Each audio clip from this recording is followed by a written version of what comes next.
play has been a monster every time his team needs him in London. Wild, scrappy fight here between Kang and Forsaken. While Something was doing crazy stuff on the other side of the map too. Baited nobody out of position. Another wild round. But this is... hello guys, welcome back to another stream. और हम आ चुके हैं और एक watch party लेकर।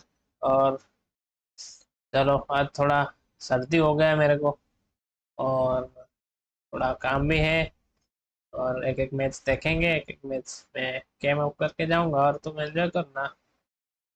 तो चलो चालू करते हैं PRX versus EDG watch party from now. चलो गो।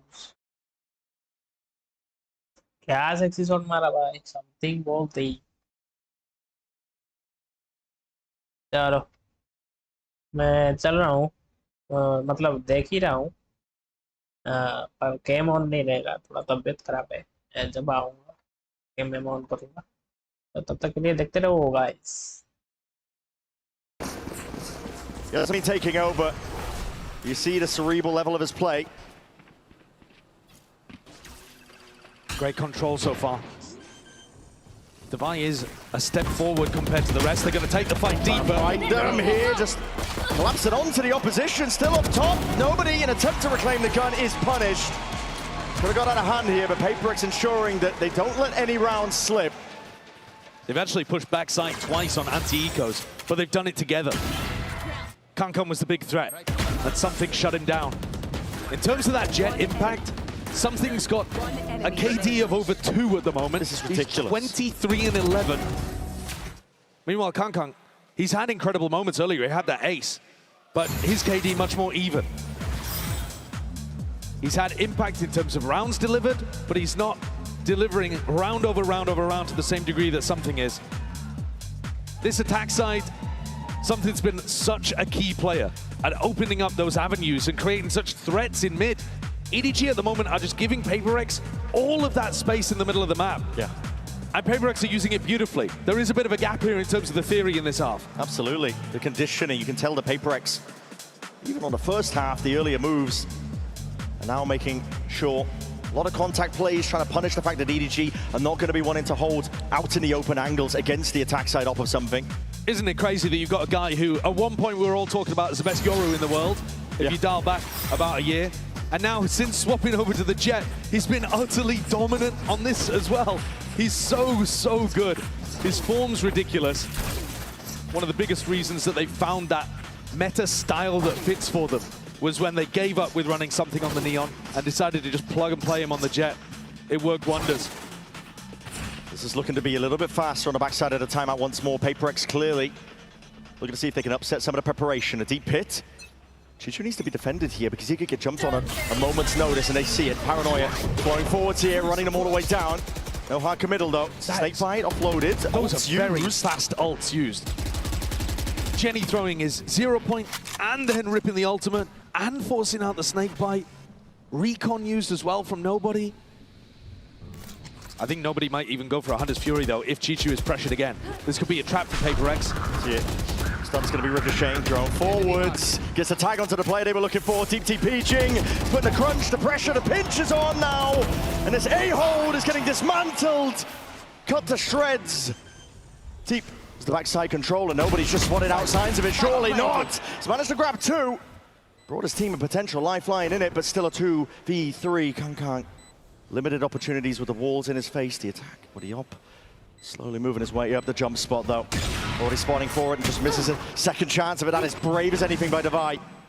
Free swing and a fight forwards. What is that by Smoggy? He's got the ult. Magnetic straight to it, but Something on the lurk once more. And this is that insurance policy. All but guaranteeing it now, but not clearing into the corner. Hold on, shoulder to shoulder, shoulder to shoulder! Swaggy turns it. Cove's active now, but an ult uploaded. Kang sticking it fully. Ain't no way. Ain't no way that that's how EDG pick up that round. Should have been a slam dunk flank around from Something. And he just doesn't look to the right at all. The way that they cleared through this pit was lovely. I think a misplay from EDG not having someone ready to break a drone reclear. a misplay as well in terms of the timing, but this is everything. That's what it hinges on. Smokey can't believe it. How's this guy teleported next to me? And why is he not looking at me? Why is he part of the retake? Potentially exactly what EDG needed. Still down by 2 rounds, but bit of momentum behind them, still with the weaponry to see if they can punch back. This is a lot of pressure. PRX making a lot of noise towards us. The knife's going to be committed to that double door, so the drone not cancelled out. Clears the way a lot, but EDG's playing tucked up in terms of the positioning. It comes down to the anchoring now, but a big squeeze once more. Twisting and turning again to go. Smoggy's position accounted for. Spotted out from earlier. PRX just far too good. Once you let them through these choke points, they are just running over and dominating the site. And this one, surely you can't let slip. But something's going to try his best, I guess. Yeah. Maybe the nerves and the pressure getting to them a little. It seems crazy to say, but he's had a couple of weird moments in the last 2 rounds. 2v3, EDG. They want to play for it. Going hunting. Hoping for the possibility here. It's a lovely movement. Chichu ISO'd it now to 2v2. Reload committed. Left guessing, but time's ticking, and there's still the pit to play around here. PRX surely with the advantage. EDG have got to get a bit of a move on, but already the decision's made. Spike is ticking far too rapidly, and just with that, I mean, a fadeaway shot. Kung not even able to keep that operator into the next. It's up to 12 for PRX. Chichu's not even going to be able to recover it. That's a massive weapon to lose late on. I think one of EDG's big problems is they're not fighting PRX as they get into the sites. They're holding passive positions and hoping that somehow they'll be able to anchor back A when they're being split from both sides. You can't do it against them. No, it's bad theory. And it's also, nobody's been sat on this Hunter's Fury for the last at least 3 rounds. Yeah. Probably Probably longer if I was paying more attention. But he's got to find an opportunity to use that and hit PRX as they're getting in. One more round though, the impetus here for Breeze. Potentially about to be reached. PRX. Second half onwards, they've been 1 step ahead when it comes to the theory and the game plans. Really justifying the map pick. Yeah. Cautious though, it's the way it's going to be played. Here. No reason to throw it all away. You've seen the jump spots. Chichu's looking for the information. Hold on here. And this one's Kang. Striking. Daggers at the back to multiple players. Now finally this ult offloaded. Hunter's Fury. That is excellency from nobody. Difficult to hit that one, but still manages to land the shot. Dash back deep to disengage. Kang though is going to be stepping up to square up. Potential with the refight now. These players, that random spam. Hold on, he's just connecting bullets to the dome. Something barely alive, limping away from the backside of this one. Side control forward, Smoggy's just got the judge with a bit of spam still, solving the issues, cleaning them all up. But Envy, no slouch, you can't count this team out, something 10 HP. He's got to find a way forwards into the smoke. Envy plays, step into the side, towards Smoggy, watchful eye. And EDG not done yet. They've still got a fight in them. 2 more opportunities for PRX to close out, but that was EDG with slightly lighter weaponry. And it's a more of an aggressive look in mid. I think this is so critical for EDG, is that they do feel confident to go for those explorations towards elbow or a re-clear in an area, because it's going to give them better info for this kind of stuff, where they can flood into the site that PRX are actually hitting. Kang's probably going to be the most important player for that, but I think Jenny as well can be calling some of this stuff proactively with his initiator util. Smoggy's been sat here for a while. Yeah. He was here in the previous round with the judge, and he hears them all leaving. Yeah, this is the kind of timing where you've got to make a risk. You've got to walk forward. He's taking it.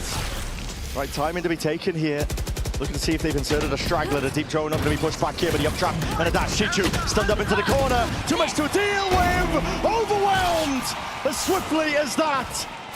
It's a masterclass here on the exec. PRX with an increase of pace, an increase of tempo. And Jenny and Smoggy to see if they can pick up the pieces. That is devious. The something swing to set up Jing. Gliding to the side, Smoggy. 1v2, 1v2, 1v1. And the plan's still not down. Overheating potentially. Hold on. There's a world with it. All offloaded. Push forwards. Jing looks to disconnect pushes past, there's no blind intact for him, and the reposition could be everything. The prior damage done, it's all in Smoggy's hands. Comes down to the 1v1, but just 3 bullets remaining. He'd have to be sharp. He'd have to be on point. They've all missed the timing. And he might need a bit of luck on his side. He has the cove. That's the cove. Dead sits. And now, a bit procced, there's a bit of spam. Jing has to reveal his positioning now. He's sticking! Smokey!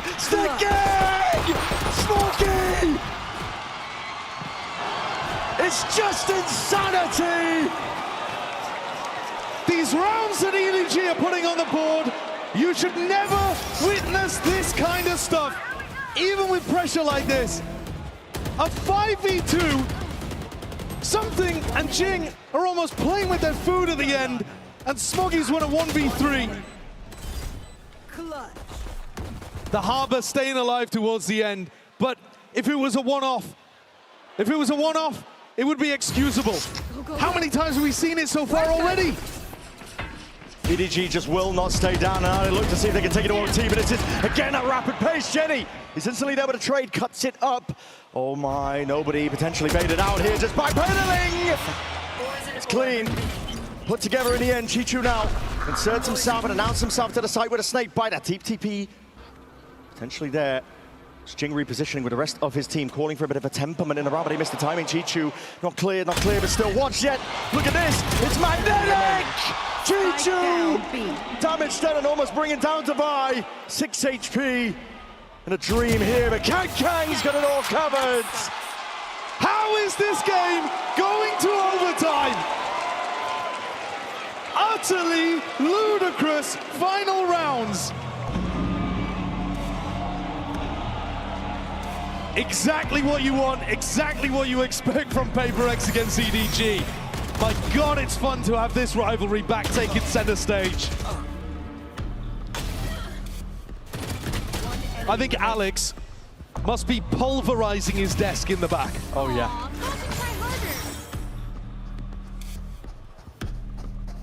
Absolutely phenomenal individual moments from EDG.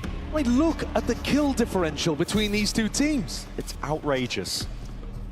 And yet EDG are hanging on. Showcasing the parity between these two teams when they last faced off.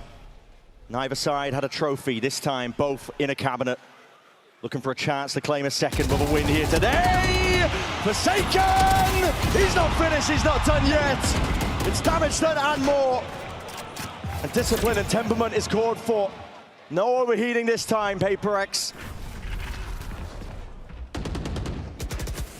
These trap plays have been absolutely deadly. PRX have got a bunch of them. And a bit of random spam, surely that'll do it. There it is. Perfect.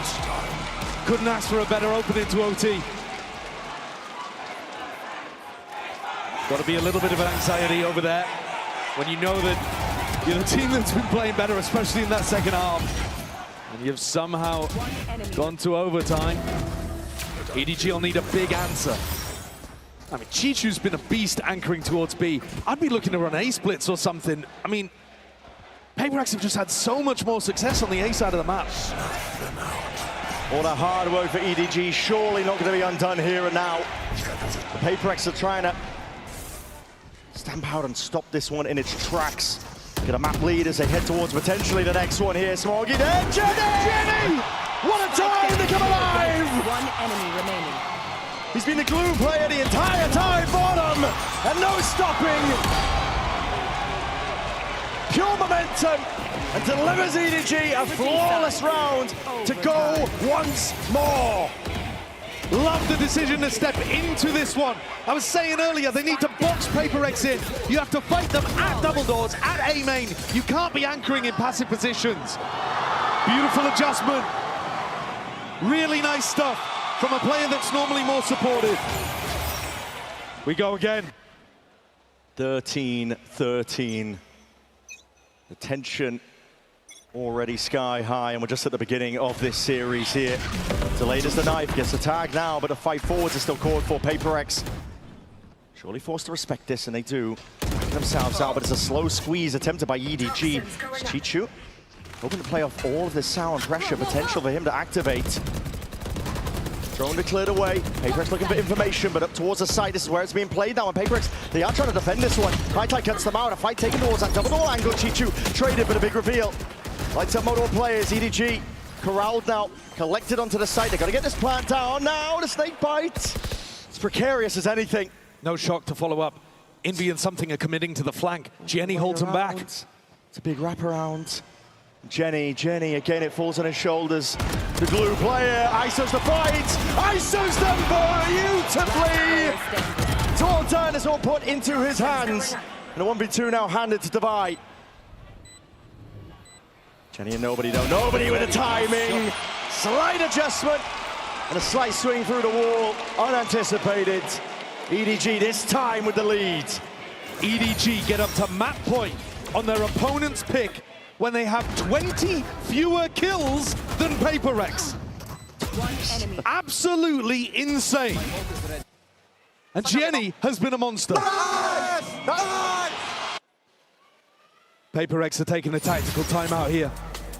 The pressure is mounting on this side of the stage. They are the favorites. It's their map pick. They were the team with multiple opportunities, 3 of them to close this out in regulation. And it's not anger coming out from Alex, but he's very focused. Locked in. Looking for ideas. PRX, they were favored on their attack side of this map so far. This OT has been anything but expected. EDG, the first ones to break past it. And the more time that it takes PRX to close out on their attack, the more time it's giving EDG to adapt to what they're doing. Yeah. Early on in the half, I don't think EDG had very many good answers, but here in OT, starting to see them really figure out what they need to do. That's a concerning sign. Maybe something should be picking up an attack op again. I mean, that was something that was working well. The slow play through mid was working quite nicely. Can Alex find an answer? They're gonna need it. They want a chance to pull this one to another round of OT, to not give up their own map pick to EDG. You're starting to see the players really coming alive. Jenny in particular. Gotta sing his praises. Standing ahead. A lot is asked of him. But he's been delivering now. Smoggy. Deep Darts played for. She's just going to be here in this one with the throw, and it's going to be the knife for the snake bite. Already pulls out with a deep dash. Already cutting this one up. Something. Not checking onto the corner. There's chances here, but Chichu again, he's a menace. The anchoring position. Finding it so damn difficult to remove him. Something way out to the open. They're losing their head. Losing their minds. They try and play this one to the bitter end, but it's all EDG. 2-player advantage. Jing looking to see if he can seal anything up. Making it a little bit more even, but he's hunting for these kills. He's just not finding him. Hold on. Snap to the side. Divide also online. So that 2v2, but Chichu, do they know about his position? That's the question. Holding still for now.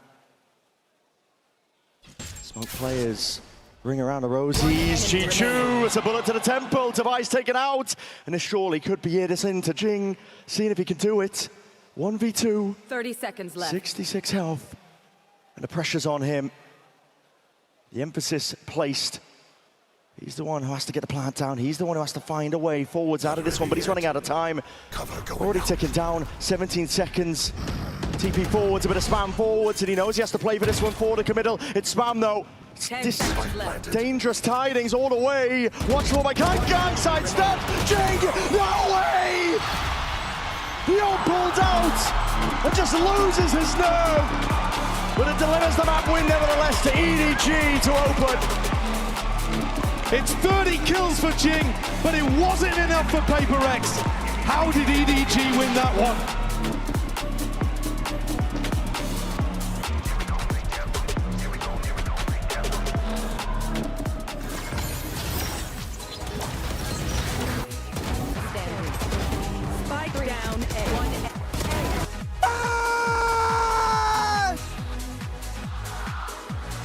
I am the best! Oh, I see that now. The boy.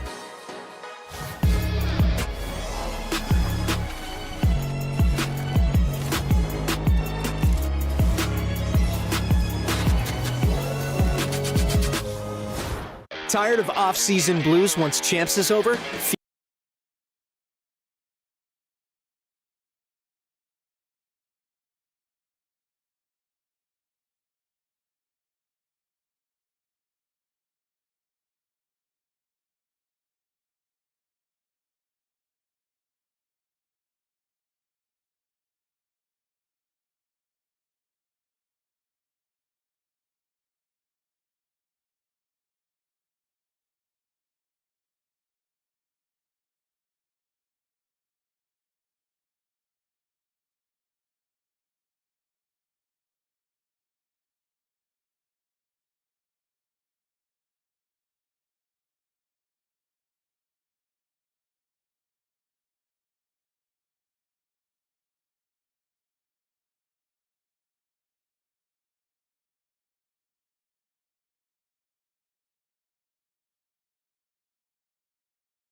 Here with Coach Autumn of EDG. Autumn, that timeout in the second half allowed you guys to take it to OT and close it out.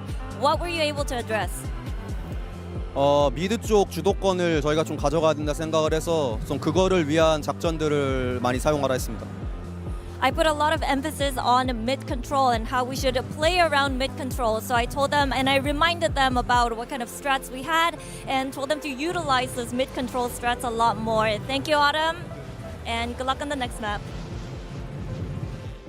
Welcome back, everyone, as EDG manages to pull it from the brink and they get themselves map 1, and that was a grueling matchup, but what a game as everyone's rolling in here at the Copper Box Arena. Let's go ahead and take a look though, because you have your HyperX Reflex moment of the match, and gotta give some flowers to Kong Kong as well as Chichu, Mimi. These guys were on fire this game.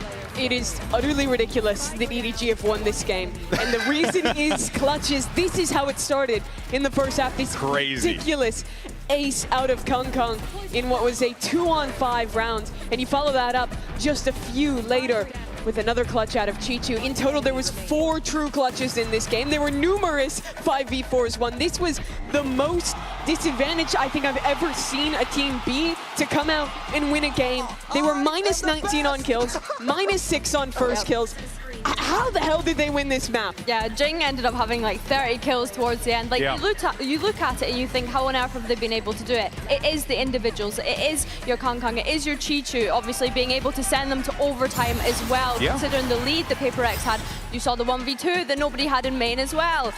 All of the players on this side absolutely stepping up to the plate. PRX won both pistol rounds in this game as well. You see the first kill stats that I was mentioning. You take those pistol rounds away, it's a little different of a matchup. It certainly is, but you take the 4 clutches away, and it's also certainly a different matchup. It kind of went both ways in this game. I agree with what Coach Autumn was saying there. I think that the same problem was manifesting for EDG early on defense. They were conceding so much space in mid. PRX abused that with the attack side off from something. It looked like a great approach to me. They saw the same things I did. I think they were right to pick this map, but they could not close it out in the key advantage rounds, and now they're honestly in a really bad position in this upper final. Yeah, I think it's a rough one, because not only have you thrown the lead in that map, you've thrown your own map pick, and now we have to start to look ahead at what EDG done. Yeah. I think that definitely EDG took those moments in that overtime where they learned the lessons and kind of implemented those things like fighting for that mid. We saw it in double doors, the combination of utility, the swing off the back of it as well, really having a great understanding of how to be able to close out Breeze. Yeah, and listen, we talk oftentimes about the individuals on PRX and how good they are, but you got to give flowers to the individuals on EDG too. They're all so good, right? I mean, we barely even talked about Chichu, and that guy is like an unbelievable player. It's actually criminal that we didn't talk about him as much as he deserves to be spoken about. But let's actually see what's going on over on the PRX side of things. We have Coach Alex standing by with Jen. I'm sure he's happy. Here with Coach Alex of PRX. Alex, what was your initial plan picking Breeze, and where did EDG disrupt it? Yeah, we just felt it was a good map for us, and that we have enough time to prep for them. I thought they won an incredible amount of rounds that were like in our favor, so I think they just shooting better today right now. Okay, so clean things up a bit for Fracture? Definitely. Okay, we'll see how that plays out. Back to action. And look, when you want to assess the situation, there's really not much else you can say. The clutch plays from EDG did play a factor. That is something that if you are PRX and you're a PRX fan, you need to be aware of this, Billy, on Fracture. You can't let EDG run away with these rounds, especially when you have man advantage or you just have the advantage altogether. 100%. But I think a good thing for PRX going into this one was, yeah, maybe the game against Vitality on Breeze last time around was a bit of false confidence. But I think coming into Fracture, they were able to close out that series on this map. And I think that there was a lot of punching in the face going on. And PRX are a team that maybe they weren't getting away with that overextension that we saw in Breeze, but on Fracture, they were definitely getting away with it the other day. Yeah, I think this was a pretty solid map for PRX in that last showing. They absolutely rolled Vitality, like you bring up. But I like the composition that EDG played better on this map. I think the Neon Phoenix works really well towards their style. I think this is one of those maps where it highlights how good EDG's team fighting can be. PRX on defense, they're very reliant on early aggressive plays. That's what Vitality wasn't ready for. This team is going to be in your spawn, on north side, running you down pretty much everywhere. So EDG have to be ready for that pace, but they matched it. They already won the chaotic rounds in map 1, which gives me a fair amount of faith for them going into this second.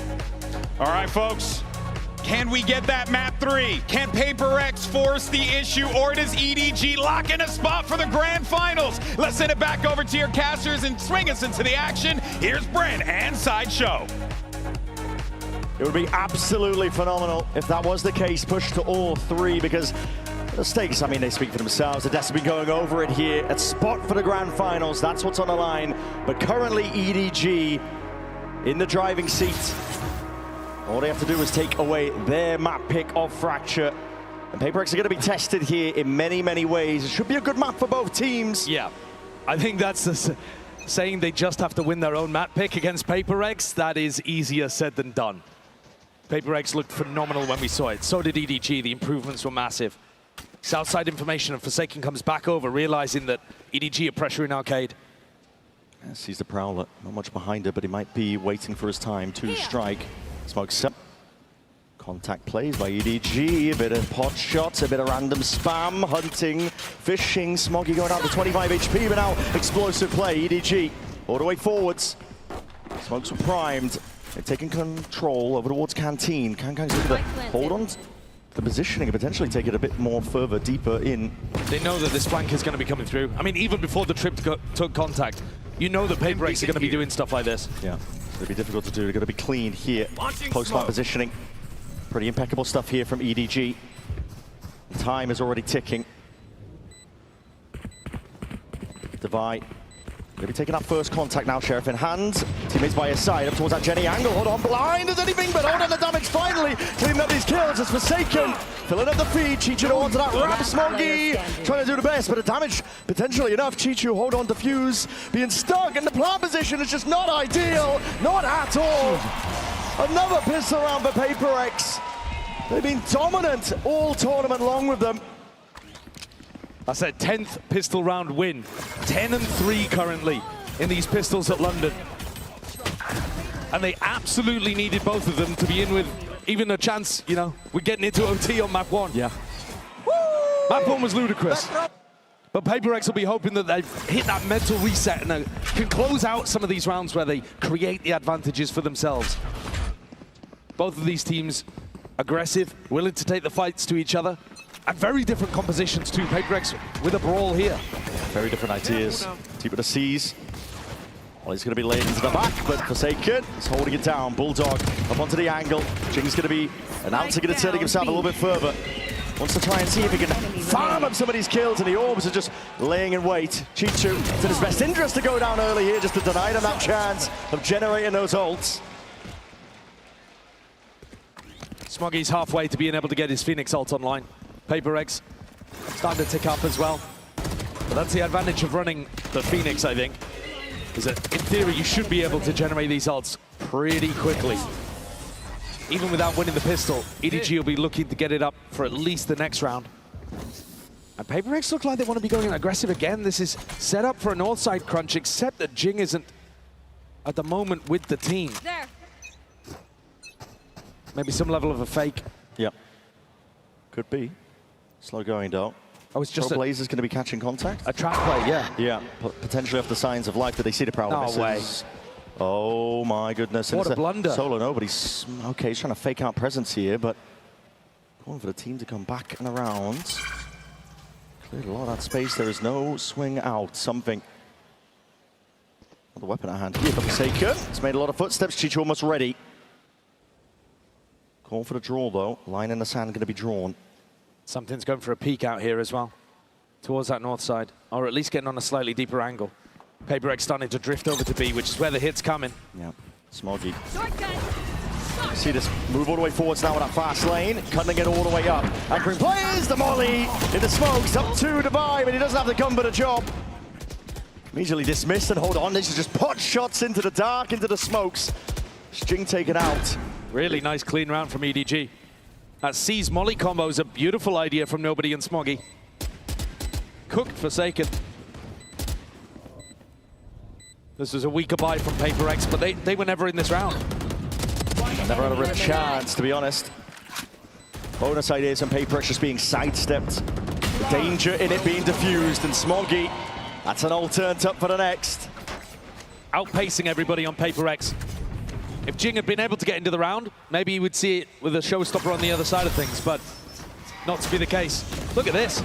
Brought down to one, immediately executed. And Device trying to hold on to tower control with those nano swarms that pop around head height, but gets overwhelmed as well. Nice! Let's go, boys! I like the way that nobody calls on this map. You know, they're going to take a bit of space, they're going to pump the brakes, they're going to try to bait these pushes out of PRX. This round, though, you can be a bit more straight up. You have that Phoenix ult. Bring them down. He's on here. Round's going to be broken. He's moving forward just off that fault line, but it's danger. Good protocols from EDG. They had players that were able to sidestep all of that util. They would have put the punish on Chichu of all this sound, all this noise being made. Jing! It's immediately sealing up the gaps, but now sped up all the way to sight. You're going to see EDG look to take this one, but to run it back. Smoggy cleaves and clears a bit of a path forwards. Hold on, that's Jenny going down with a spike. Tight now. EDG is going to try and find a way to batter their way out of this one. Nobody just squaring up. Taking the fights, all the confidence in the world. Really good pathing from PRX, though.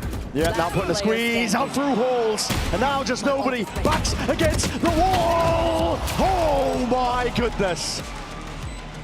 It's another round where PRX had a big advantage. You could not let nobody back into that round, but they clean it up.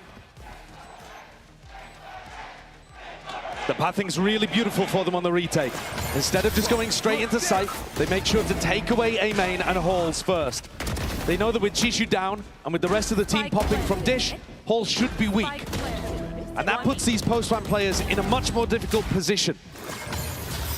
I think they played the positional game on the retake better on Breeze as well. Fundamental macro game stuff is still being executed here at a high level for PRX. But the devil was in the detail of the clutches previously. Yeah. Now, though, they're starting to get ults back online too. So this is an incredibly important round for EDG to convert, and an uphill battle at that. And when Jing's going to be lying in wait with that showstopper, not going to be committing it. He's got straight down. It's lovely movement.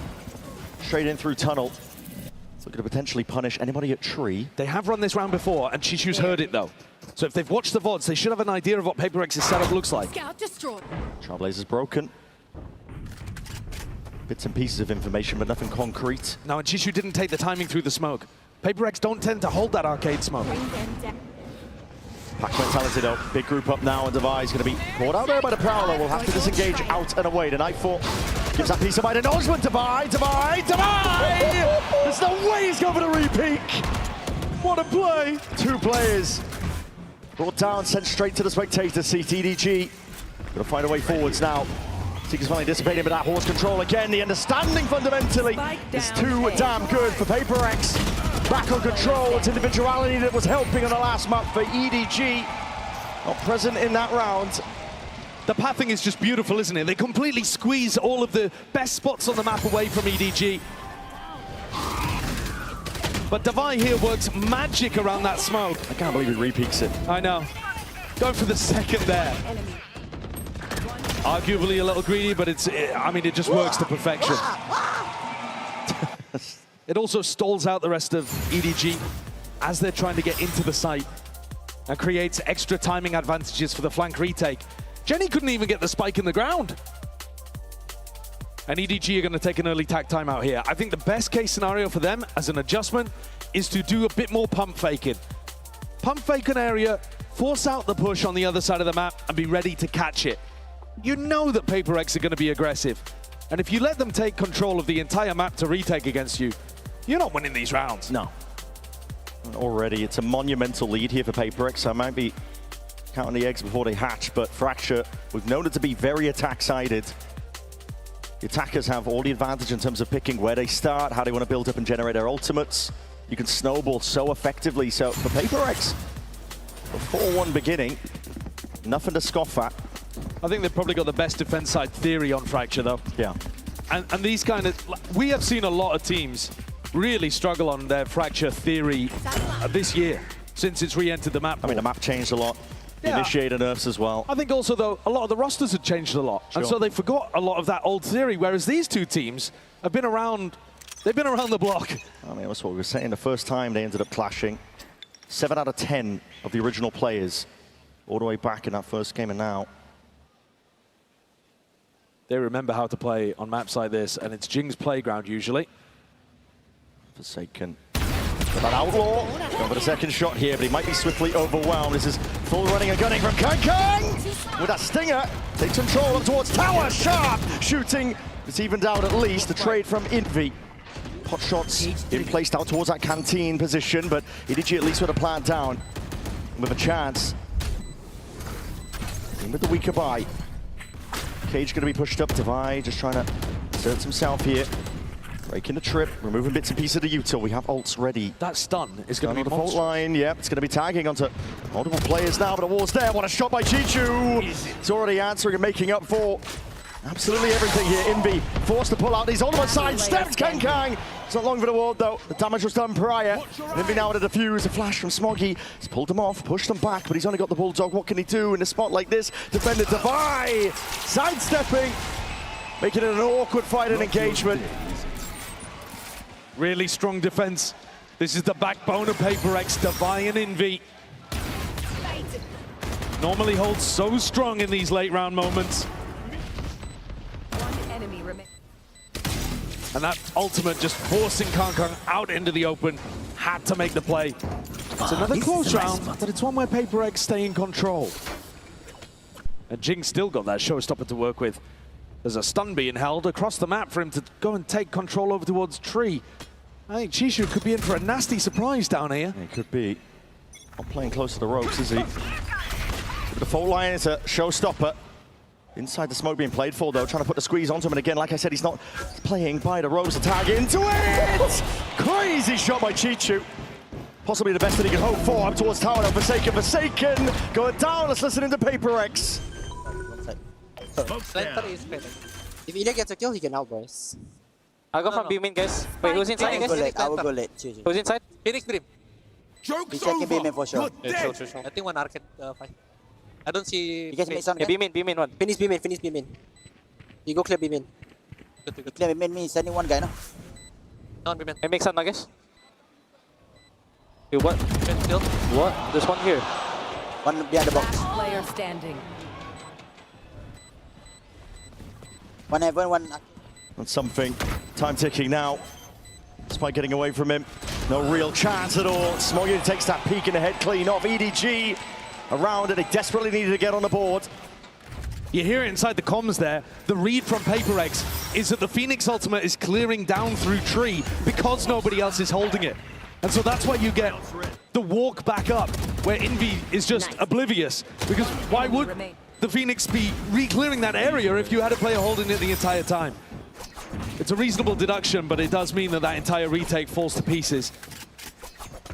One of the few rounds where EDG find themselves in a decent position, able to convert. Otherwise, it's been PRX in control. That was a big one as well, with PRX utilizing ults. The ult economy going to be flipping on its head now. EDG finally with a chance to see if they can put together a bit more than just the one round, one or two. PRX have mostly been leaving Arcade undefended. Now they pick it back up on a timing. Contacting back on both sides of the map. Here, it's a wide-face Divide. Beautiful. Just instinctual based off the timing here, but now that flash, it's a great connection behind the boxes. Players are ground! And now crunched and burned to cinders. Jenny punished them, made them hurt as a result of it now, but it's still that 3v3. Random pot shots here. These players just trying to sidestep most of the util going away. Chichu out to the open. Smoggy blind firing. Oh, what a strike even being offloaded. And Chichu finally taken out towards main. All eyes towards the site. Divide, potential for a timing. If he wants to push past this, the plant going down. Looking for it. All the way now. Tower accounted for. They know where these players are, but he's trying to swiftly maneuver. And each individual 1v1 just goes the way of EDG. Jenny managed to get the plant down in the midst of all of that, despite something having a molly lineup for it. It must have missed, because Jenny was not forced out of position really at all. What a play towards the beginning. The Brimstones matter so much in this round. Both of them having their ult. It's one of the best ults you could possibly get on Fracture. Here, something decides to use it to get the guaranteed kill on Chichu. But it's this little counterplay towards the end. Look at the molly. You just saw it in the replay. Yeah. Completely missed from something. That could have been all the difference there. And it's not PRX's economy down onto its knees.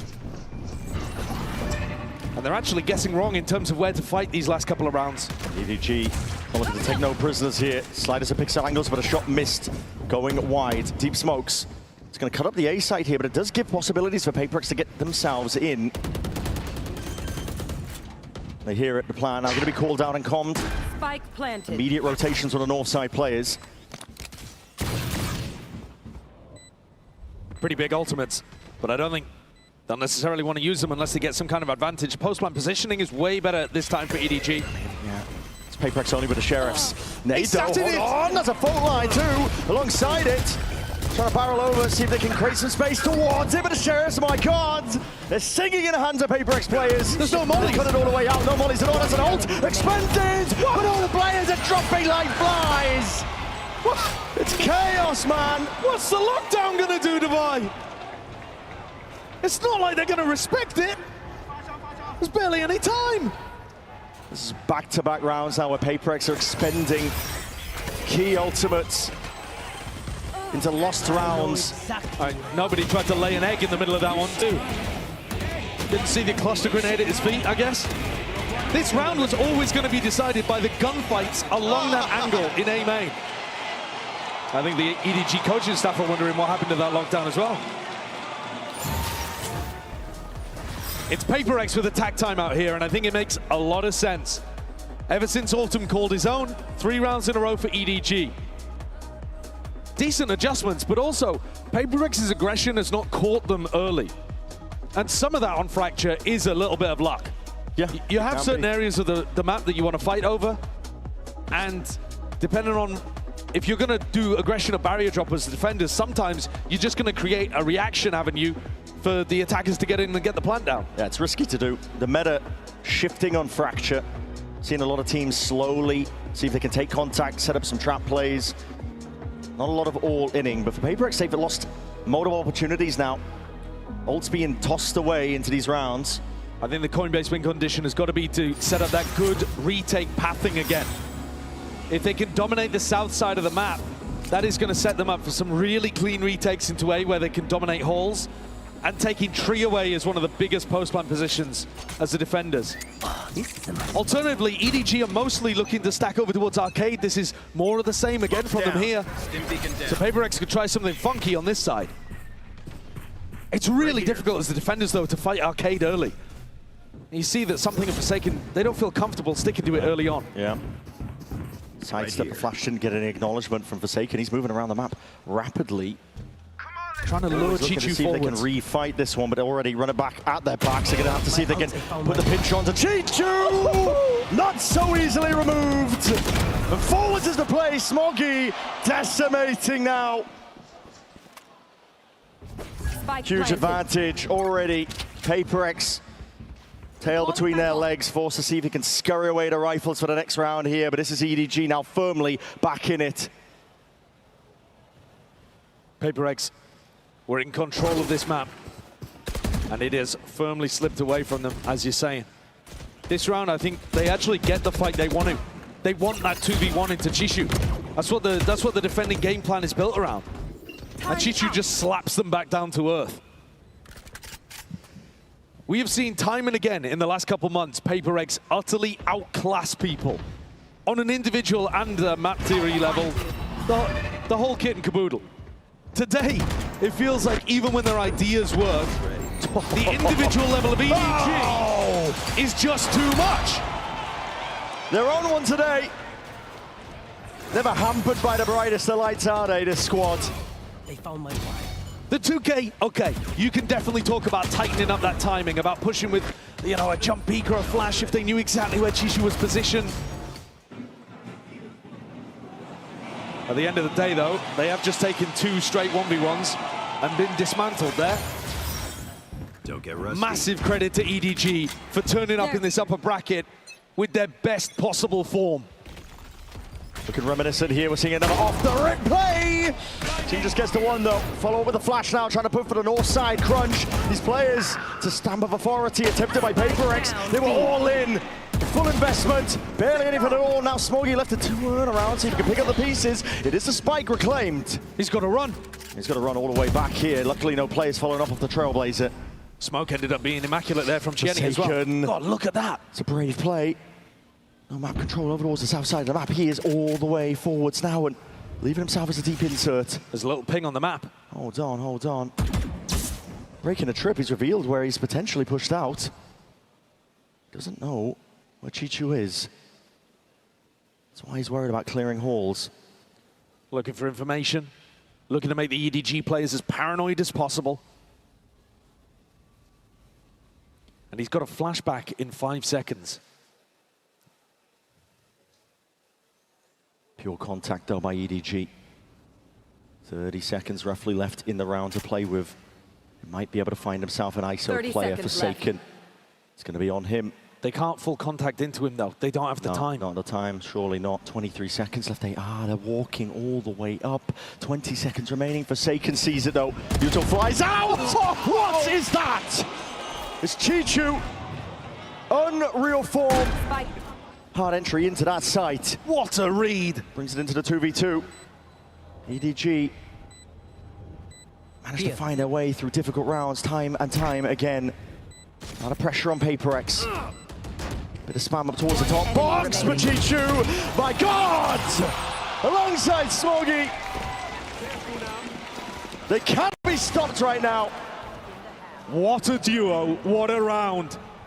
Chichu's cage isolates most of the angles. He knows there's only one he needs to worry about. And this round looks so good from PRX. I think it's a nice idea. Do a north side crunch. They've been stacking arcade. Look at that.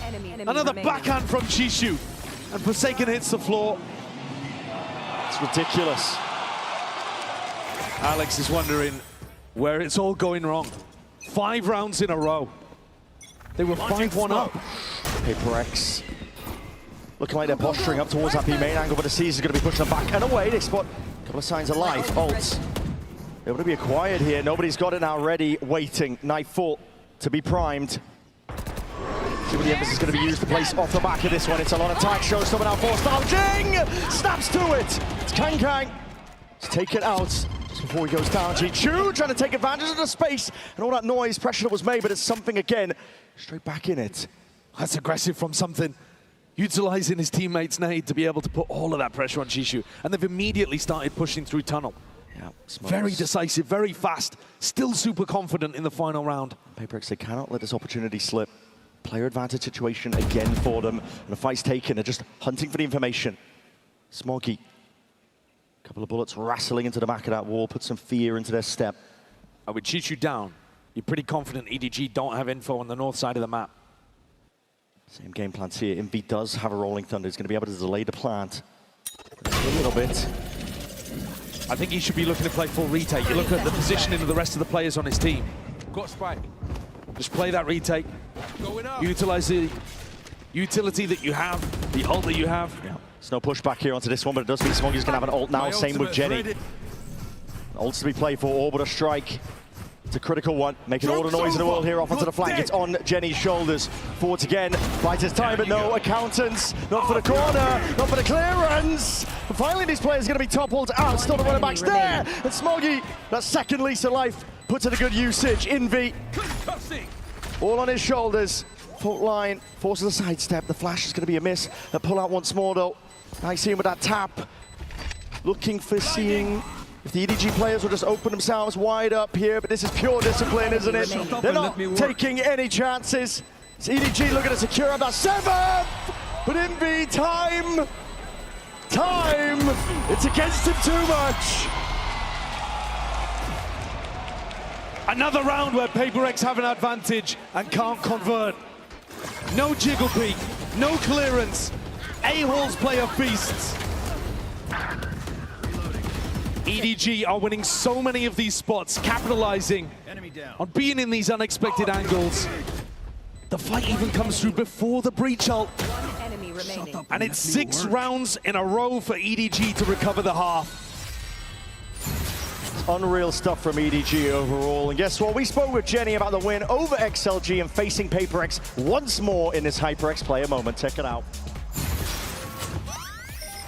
Hello， 大家好，我是 EDG 的杰尼奇。其实我们赛前就是也知道大概会选哪张图，然后我们也知道对面会打什么。但是今天我们能赢，是因为大家的沟通啊、状态比昨天前天更好，但是现在我们离胜决只有一步之遥。我觉得首先是开心嘛，但是我现在也挺平静的。我觉得我们还没有做到，就是还没有完成使命，所以我们需要继续保持一颗想赢的心，不能松懈。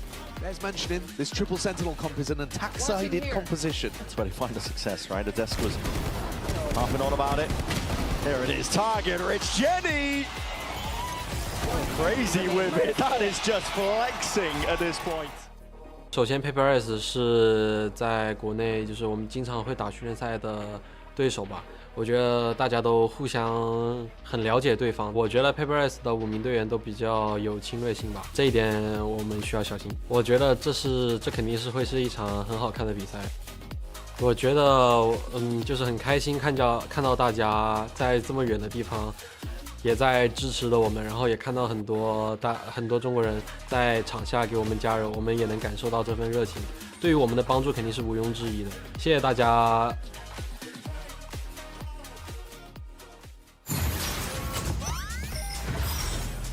And for my money, Jenny has been one of the most impactful and pivotal players for EDG on this run that they're on currently in this tournament. A lot has been asked of him in terms of the roles that he has to fulfill: Smoke, Sentinel, Initiator. He's been doing it all. And he really has been delivering. You see the pressure on the other side of the stage as well. It's slightly glum, desperate faces on PRX. They've won 3 out of 3 of the pistols so far, and yet they're barely staying in these halves. Another one awaits.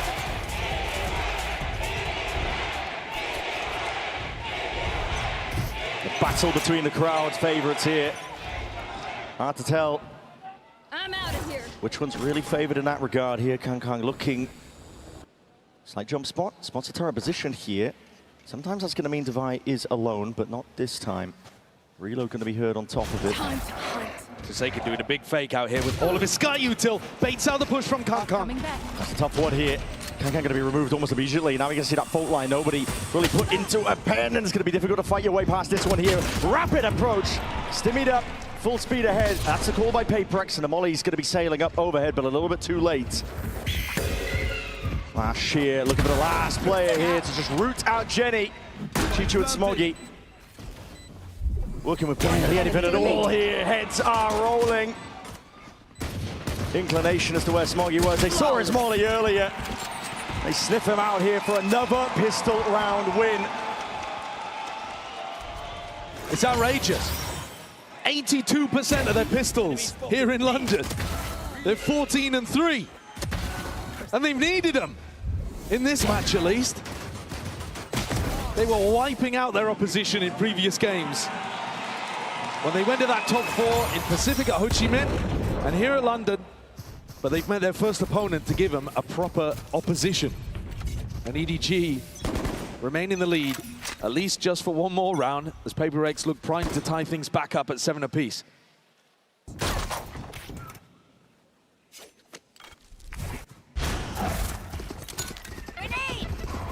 See the Snade clearing out any potential problem positions.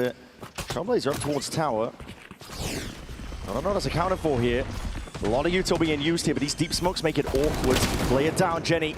Attempting to take the timing past it. Smoke's down.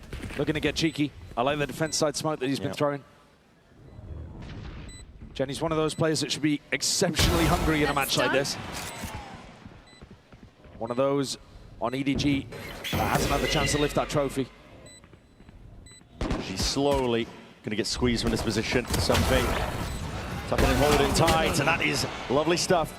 Just snapping to the domes here, making sure it doesn't get any more messy. Saken, you are low. He's still got his eye on it.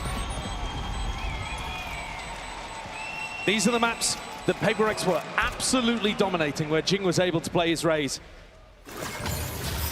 If they manage to get us through here on EDG's map pick, we're going over to Split, which is the only map that they've actually lost at London.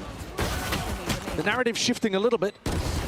They were undefeatable on those Raze maps. But as the competition increases, we're seeing the very limits of what PRX is capable of. And here, it's all on the line again. EDG with Good weaponry. We'll look to push back this bonus from PRX, which has a lot of bite to it. It's danger here with a rifle, a Guardian and a Bulldog. Another flash early on from Forsaken over towards Dish. He's trying to make it feel like they're defaulting in that area. And you can see now a lot of EDG's attention over there. Yep, similar execute out. You see that fault line. Nade sailing up towards it. Chichu, surely watched for. Yes, Simbi. It's there with a Guardian. Good awareness. Yeah, ensures that there's no funny business here. It's a deep plan. It's not going to be able to play for into main, but it's a tight, safe position. Last smoke's now being utilized here. EDG, they have windows. Poking, prodding, divide. This flank is absurd right now. He's hoping he wasn't heard in the midst of all of this one, but Jenny's got his eye on this. The potential noted, apparently. He's going to be putting divide straight down. That's crazy. Still playing this one. They're deciding, they're umming, ahhing about what they want to do. EDG did. I think they were looking to save, even when they went to kill Divide. I think backing up into the lurker there was almost just a fortuitous situation. EDG did not like the positioning that they had. I think one of the weird things that I'm noticing is that Smoggy's Molly lineup only denies the dice plant, and they don't really seem to have a lot of pressure onto these other areas. Without running the breach in their composition, they don't have the stun and aftershock combo that you would use to put pressure on the B plant. So a lot of it comes down to Jenny's Molly. It's definitely rare to see these two teams take a stalemate like that, a round ending with 4 players alive on either side. Yeah, that's not the EDG PRX I'm used to. Do not see that often. Gearing up though. Bonus conversion here for PRX. Makes it all the more likely that we can go to split, we can go all the way. Oh, this is a nice spot. I'm wondering if Smoggy's got his eye on that A ult orb. Both teams look like they want to be fighting over it. Double satchel, Jing. He's not messing around, is he? Stun is good though from Kong, and that's going to be, again, putting a bit of a stop to it. Every sidestep. Every beginning of the round is a fake. They've caught Jing, but everyone else on PRX is going in the opposite direction. All the players around, but already it's a rapid approach. EDG have got to realize this one, and Chichu's the one to try and hold this one back. Just buying time for the squad to close. Second guessing themselves. They got a kill onto Jenny, and now they're moving in a completely different spot. They baited out the ult from Smoggy. It's quite beautiful. All the sound cues, the push and the pull, the rotations abound here. EDG left guessing where could they have gone. And now the defense will have to spread back out the map a little bit, and PRX are ready to repop back through Arcade. They're calling a really nice game.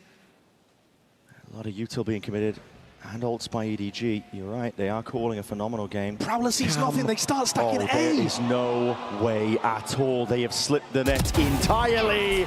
They'll strike where it hurts. Flash with a connection, they know that tower's occupied. Chichu just with this judge. Looking to lock this one down now. No flash forwards. The judge knows it's going to be difficult to trade out, and that will cause for concern. They don't want to go toe-to-toe with it. Chichu thorn in their side, but Envy still stepping up. Smoggy with the instant trade. Flash forwards. Dodged in time.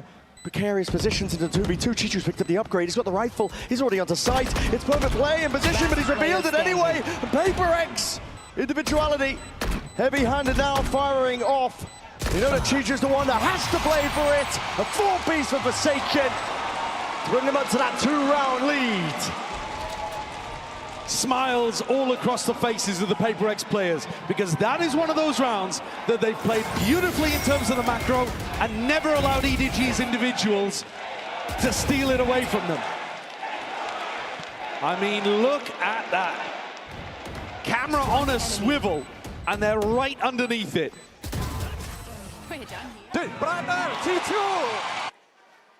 A grand heist on Fracture. They got away with all the jewels, and they've knocked down EDG's economy in the process. Absolutely run their pockets. What a round.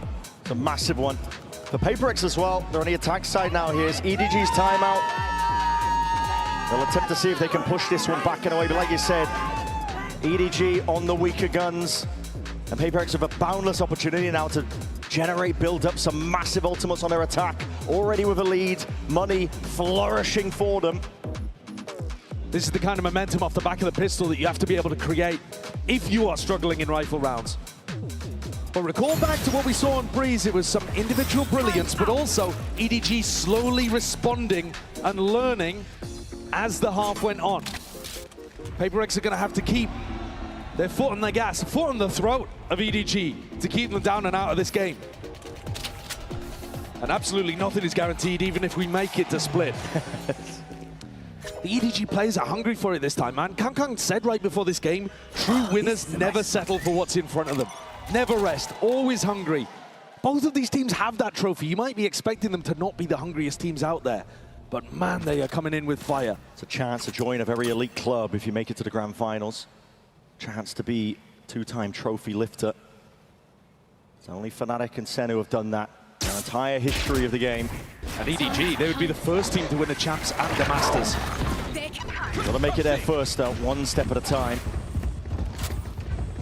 Currently on the back foot. It's a lot of sound cues, a lot of util being used by PRX, but that's just to pull the rotations.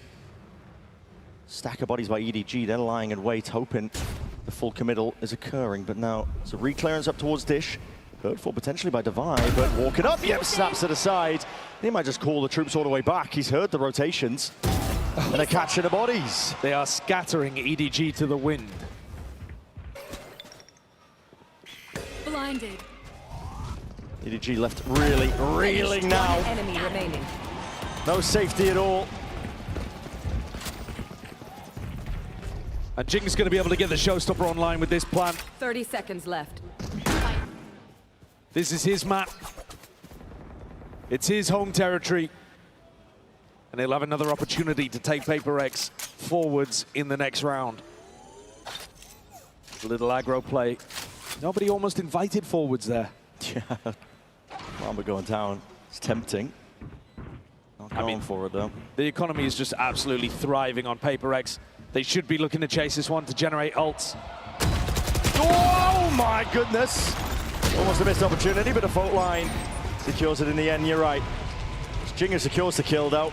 He's already earned up his showstopper, but they're not too worried about it. Yeah, even with Forsaken dying, he gets the Seekers online. It's a big uphill battle now for EDG. They are lacking the ultimates. PRX have the initiative on the attack side, the initiative with the ults. They've showcased that they can do these slow, more fakey rounds, and EDG's defense can't really handle it. Kang is going to pick up the operator. He is 3 and 14. Yeah, he's going to look to see if he can turn this around. Unconventional. Not used to seeing him perform this poorly. But EDG, they've got to do it now. PRX looking like they're cooking up a bit of a threat over towards the tower play. Faking like it could go slow, but this Molly lineup, as you're saying, means that speed is going to increase as soon as Jing and Envy get set up in arcade. Here's the Molly, that's the timing. Oh, straight there. I'm going to see and listen in potentially, but Faken's forward now. We're going to see the ult offload as Jing showstopper. Forward again, Smoggy's claimed one kill, but that shot straight to the corner. Let's take out Chichu, pesky problem playing Envy. Locking down arcade. Steps towards a challenge and comes out on top. It's a disaster for Kang. He's just invested into this operator and now finds himself in a 2v4 retake with it.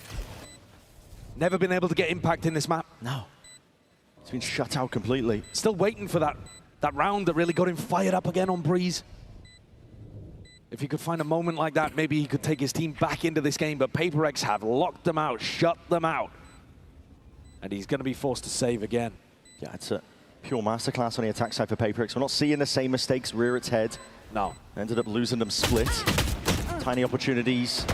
Getting overzealous, giving opportunities for EDG to clutch. They are hungry, hounding for these kills for the guns themselves. They understand how important it is. EDG, this is everything to them. Full investment. Kang.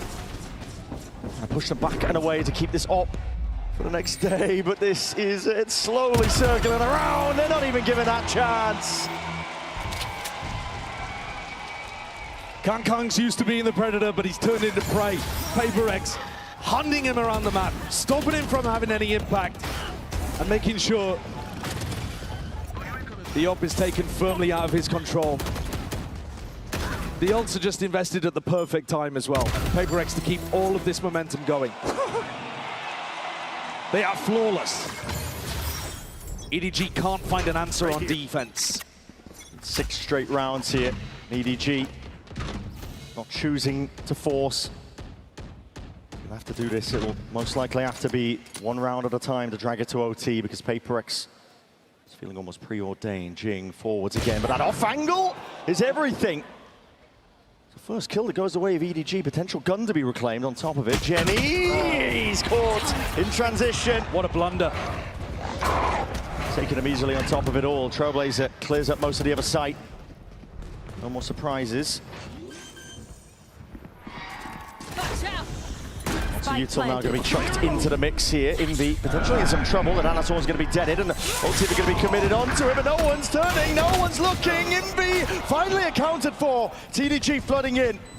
The timing here, but it's a 2v4, now making a 2v3. Sidestepping Forsaken has got to do his best in a spot like this. Steps forwards, but it's not Chichu again. And now the squeeze on Dubai, rapidly from the side. It's Chichu baiting, swinging around, and somehow it's EDG to find a light at the end of a tunnel.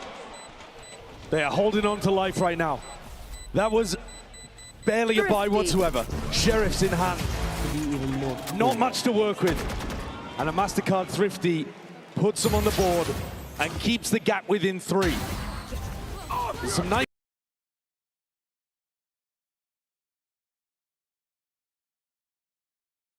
shots hit here, but also a little bit of PRX just not being ready for the timing on the A flood. You had Envy with his ult in his hands and players not holding angles. One mistake, absolutely, that's acceptable. Alex is not going to be molding too much about that one. But if it keeps happening like it did on Breeze, suddenly there's an issue. You can't let a team as talented as EDG back into a game. Really can't.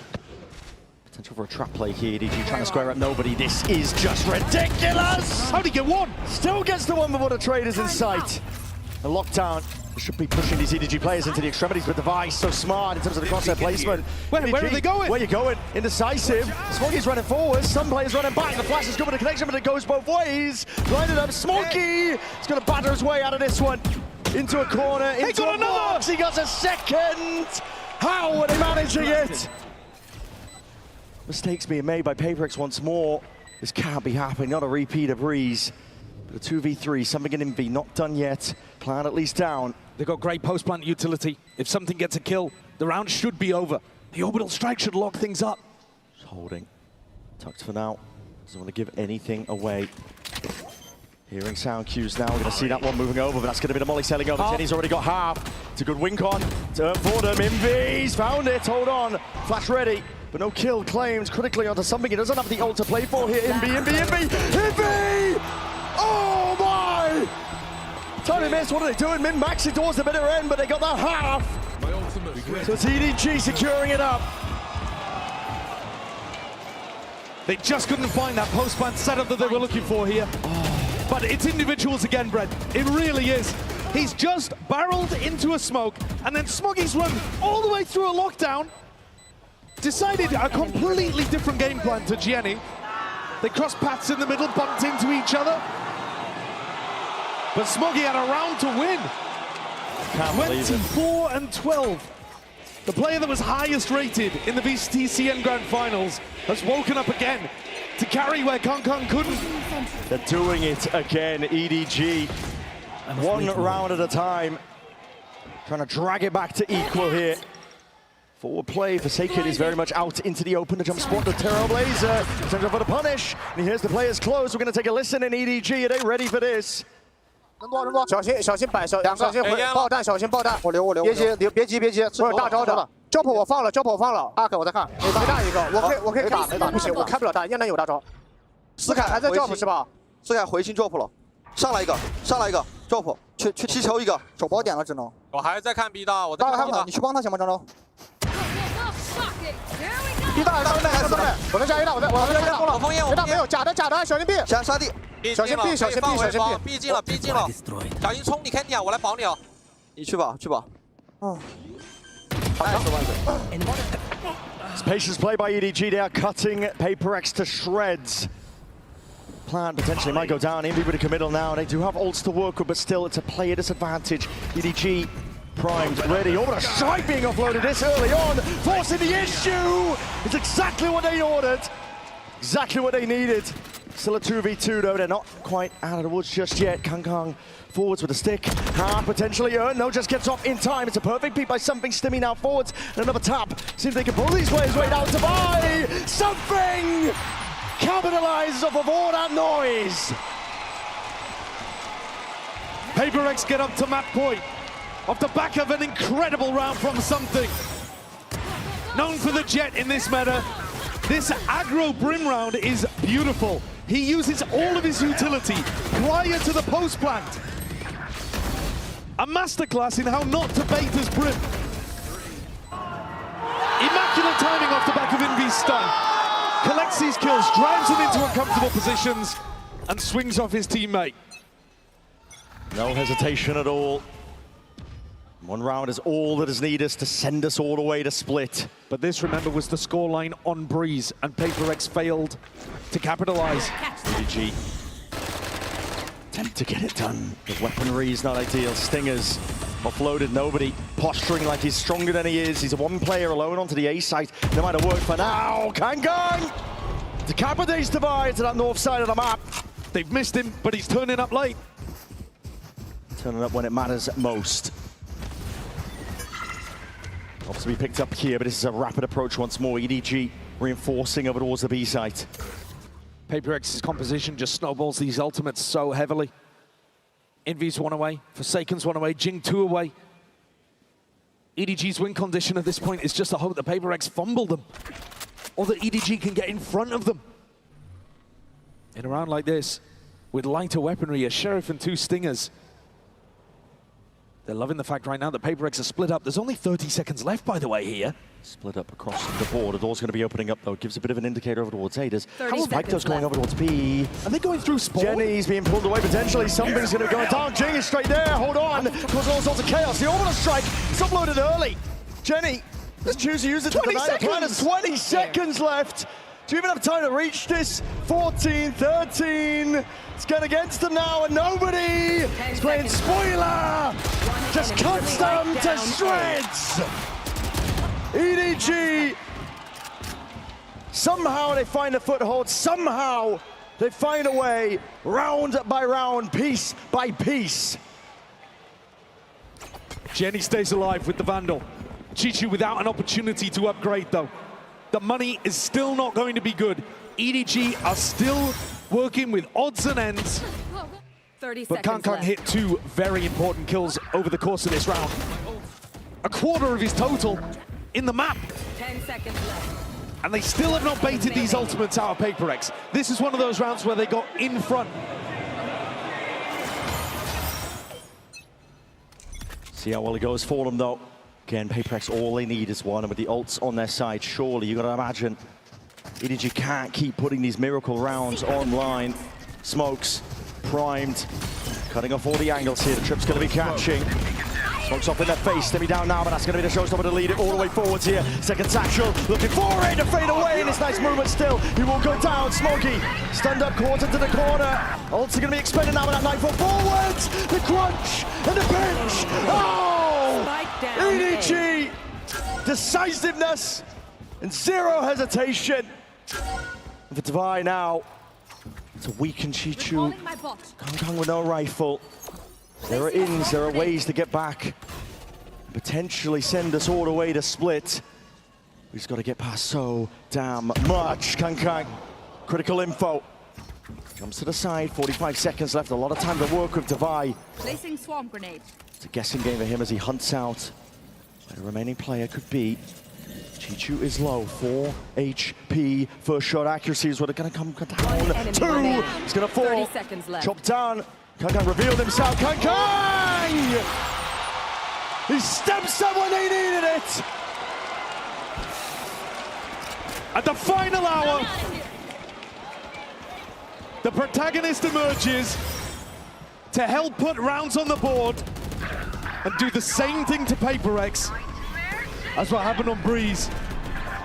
This was supposed to just be an elegant round, close things out, get Jing's ult in the best position, follow through immediately afterwards with the breach ult.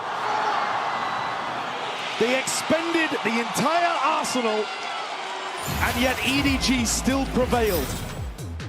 with nothing, with scraps. It's scraps every time. Nothing but pure grit and resilience. We've come to expect it from Kangang, but the ability to pie in a match, pie in a map, yep, and still pull it together, round after round, the composure to clutch it up, despite all the pressure that's on the line. Second to none. Another situation, Brent. PRX have got 11 more kills than EDG have. It's not as egregious as it was in the previous map, by any means. But they are the ones in control. They are the ones who have been dominating, especially early in the halves. And yet EDG start to find the answers, start to piece it together. An attack timeout like this might just help them reinforce all of that. Once again, PRX are asked to try to close things out before it gets to OT. Because otherwise, EDG have already shown them where the danger lies on Breeze. Pure resilience, pure composure. EDG set their sights forwards for the OT. Divide trying to dominate control up towards the smokers with his angles there, but that is an absurd way to clear it. Walking in with a shorty in hand with Divide taken out. Suddenly, problems arising.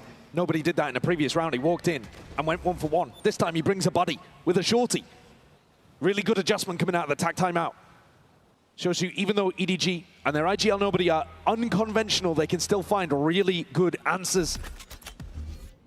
PRX right now scattered to the 4 corners of the map, basically. No cohesive idea just yet. With Divide gone, there is a lot of pressure, actually, that a flank could be coming behind Envy. Yeah, he's the one with a spike. Still, he presses the advantage forwards. It's them trying to sell a potential here. Forsaken is all the way through. He's potentially trying to play into CT here, but positions EDG! Oh, it's the feed entirely filled up, and once more, we're going to OT! The resilience of this squad is unbelievable. And they have all the momentum. Against PRX, the team with the biggest expectations coming into this tournament, who wiped away their opposition in essentially every game they've played recently. EDG are standing back up, refusing to go down. Let's go!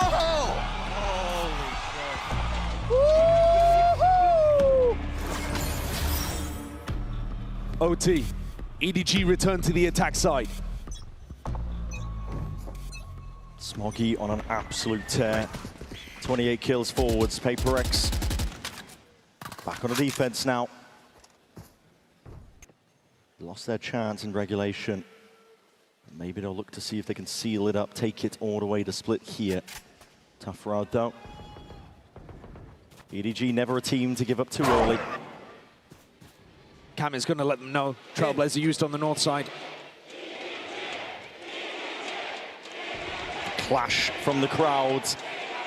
Cheers on either side.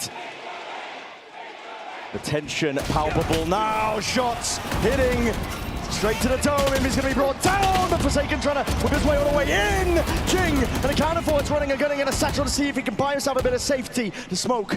Bring around the Rosies, they don't have a clue. The damage is being done. Hold on, hold on. He might have done him. Game of timing, oh my. It's getting precarious. It's getting frenzied. 3v3. Something, just spots out the shoulder. Chichu there, but now the squeeze. It's perfectly played for EDG. But it's a spike drop down and a damage from earlier. Goes both ways. Chichu in a 1v2. 1v2, spike picked up. But not a clue that Jing was rapidly approaching. He was a monster on Breeze, and it wasn't enough. He's again top of the scoreboard, Jing, for PRX. And the way that he's moved around that anchor smoke on B has baffled and befuddled EDG. Grabbing a couple, gets flashed inside the smoke and swings back around through tower, playing off Divide again. Oh, holy shit, how am I alive, bro? How am I alive, bro? It's PRX who are going to be taking the attack timeout first in overtime.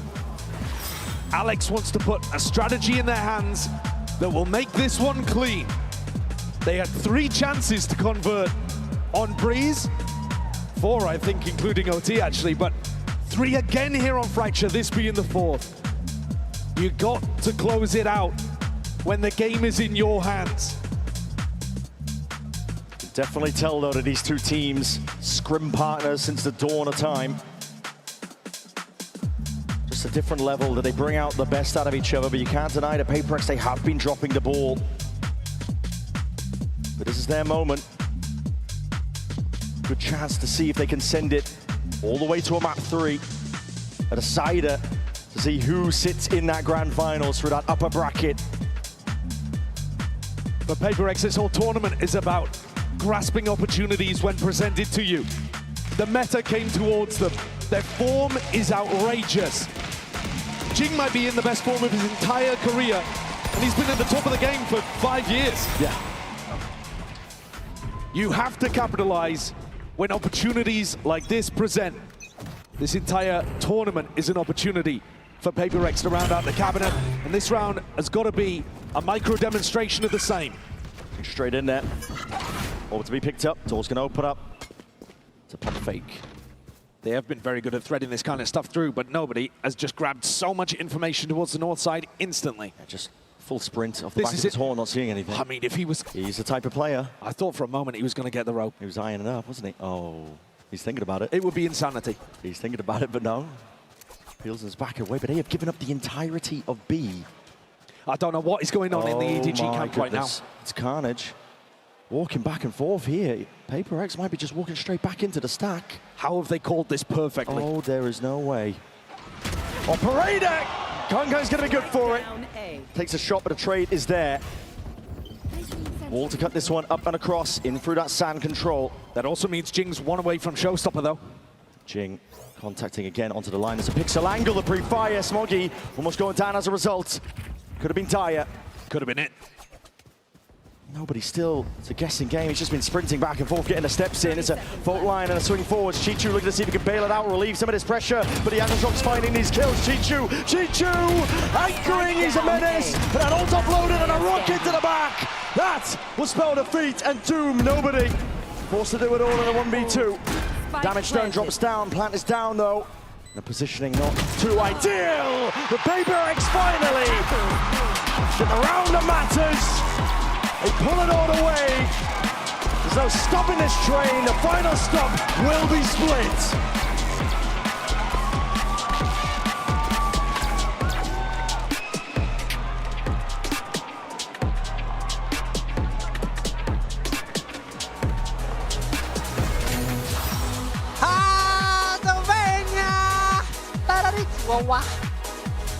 Guys, look at the score. 6-7. Thank you.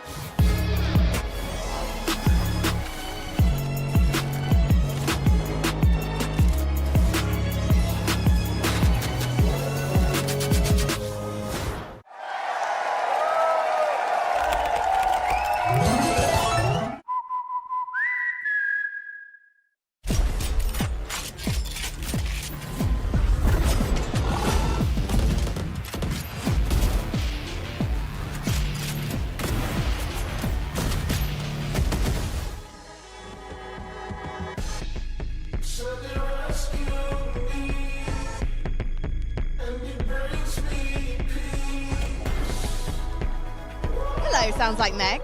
How are you enjoying the sun? I am, can I complain? Can I be really British for a moment? Yes. It's too hot. Yeah, it's too hot, mate. I'm grateful, but yeah, it's very, very warm. But the Copper Box Arena is aircon, so it's like a great excuse to go and watch some Valorant, right? Absolutely. I mean, it's never been a better time to be inside in an aircon, beautiful place, watching some fantastic Valorant, right? And we're going to be watching you on Sunday. Yes, I had some rehearsals yesterday.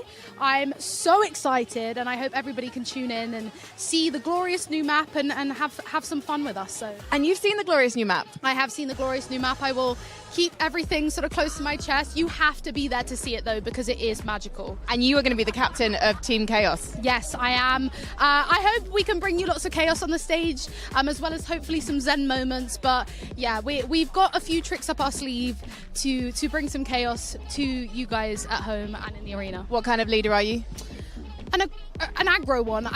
It's going to be interesting. I've witnessed this. I've got a few people on my team who are used to being the vocal IGLs, so a little spoiler there. But they're going to have to listen to me this time. Or you'll give them a verbal spanking. A verbal spanking indeed. I can't wait. Thank you, Meg. Thank you.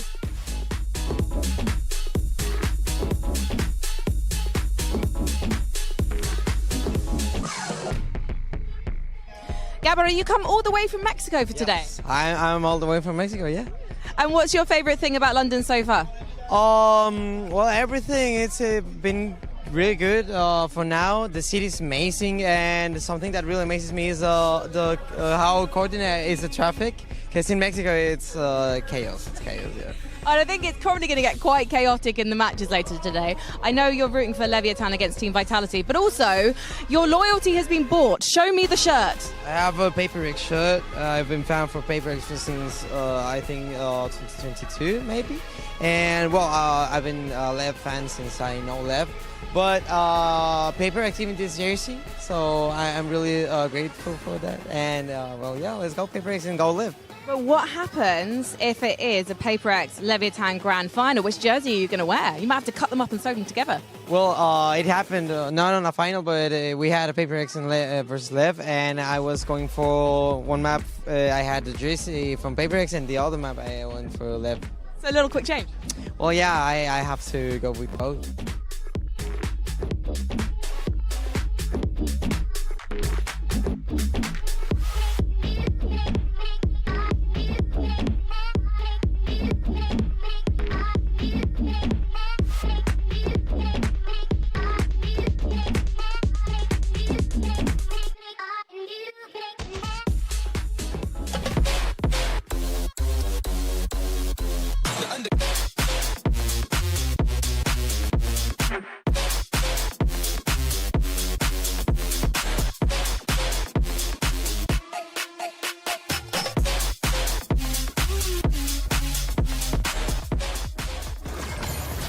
Well, you couldn't ask for a better way to spend a Friday than being right here at the Copper Box Arena, about to witness a Game 3 between two prolific squads in Valorant's history as PRX takes us to Map 3. Folks, what an incredible display we saw there. Of course, Golden Boy here alongside Mimi and Billy. Let's break it all down because, you know, one of the things that we were talking about was how these pistol rounds were a factor. And as a matter of fact, I had said, yeah, you know, they picked up a couple pistols, complexion of the game changes. You said, yeah, but they lose the clutches or get the clutches, the complexion of the game changes. Kind of seems like that's the story of this matchup, those critical rounds. I think these two maps ended up being incredibly similar, where PRX dominates the pistol rounds. It looks like they have it going early, but it's EDG getting clutches back, building momentum in, and this time just being, again, basically a round away from being able to close this one out against PRX. But what saved them today has been these pistols. They've been very consistent on it throughout this tournament. I've loved the different approaches they've had. I think they do a great job of coming up with rounds to bring into these matches. And honestly, in close games like that, that is the difference. It's pretty much a guaranteed 4 rounds every single time you're playing a map. Yeah, that's how it feels. The amount that they're winning these pistols, and I think you look at the numbers that Smoggy was able to put up, and I think the biggest impact of him was being able to get those ultimates online as quickly as possible. I think Kang maybe not performing to the expectations that we set from him, especially when we consider map 1. I think he almost pied at one point. It wasn't looking great. Yeah. Obviously, PRX able to kind of bounce back from that loss on map 1 as well. Yeah, and Kang did pie in this map, only to bring it back and have huge performances towards the end. I mean, testament to this team. I think the key, though, in both these matches was EDG doing a really good job to win the big clutch rounds, build momentum off of that. But I think in both maps, I felt like, especially on defense, the theory and the macro was better from PRX. Here in particular, I like their very active defensive sides on this map. I felt when EDG was playing defense, they were far too often trying to retake through spawn instead of pushing through on flanks. That just doesn't work particularly well on this map, especially when you're playing against a comp that has Neon Stun, that has Muzz, that has all of these different tools to stop you from getting out of those choke points. And I think that's something that really needs looking at for EDG and could have made the difference on this map for them to win. Yeah, you mentioned the Neon. We did see some nice micro with the Neon Stuns and a Brim ult one round as well. It was really nice to see things like that, but I agree with you. I think that we kind of set this up as PRX having some of the best defense on this map in particular, and that definitely showed here today. Well, we said it at the beginning of the show. All bangers end on split. And of course, that's exactly where we're going to settle the score and determine who's punching their ticket to the grand finals. Is it EDG? Is it PRX? And of course, the tension has to be high here. Where are we looking? How are we feeling? I mean, I think PRX surely has to be feeling very good about pulling off that win. But if you are EDG, you have to feel even better about making them sweat more than I am right now in that moment, because, man, it looked like EDG were going to lock this one up, Mimi. I think that they should have, honestly. They were so close to pulling this one off, pulling it all the way back. I've been really impressed, especially with what Smoggy has been doing, with what Chichu has been doing. This is not a Kong Kong takeover game. No. And despite that, it's EDG winning the clutches. It's them stepping up in the late rounds. It's all the things that have historically been the strength of this team when they're in these big games. And the fact that they're doing it against PRX, who's normally the squad you think of for those same things, is so incredibly impressive.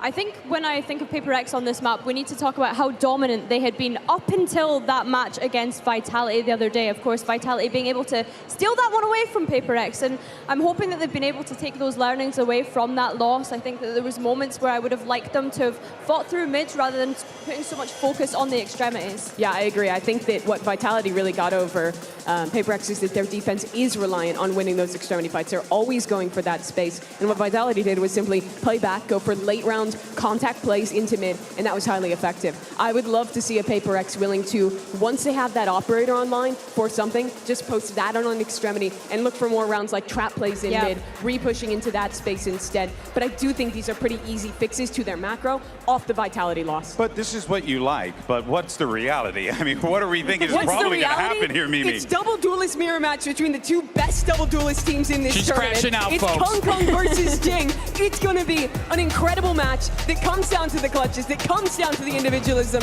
where all of these guys are massively stepping up. That's how I really think it's going to go. And that's exactly where we're going to get here, Billy. We got double duelists locked in, ready to go. A lot of pressure here for those players. Definitely. I think, although you've said that, I think PRX starting on the defense here. Chichu on the first map in particular, when I'm thinking back to Breeze, was getting away with some ridiculous lurks, and that's something that PRX are going to be looking to punish. But on that same token, EDG, they need to be ready for this aggression. We've spoken about how PRX like to fight for these extremities, and that's a position where Chichu can get caught out pretty easily.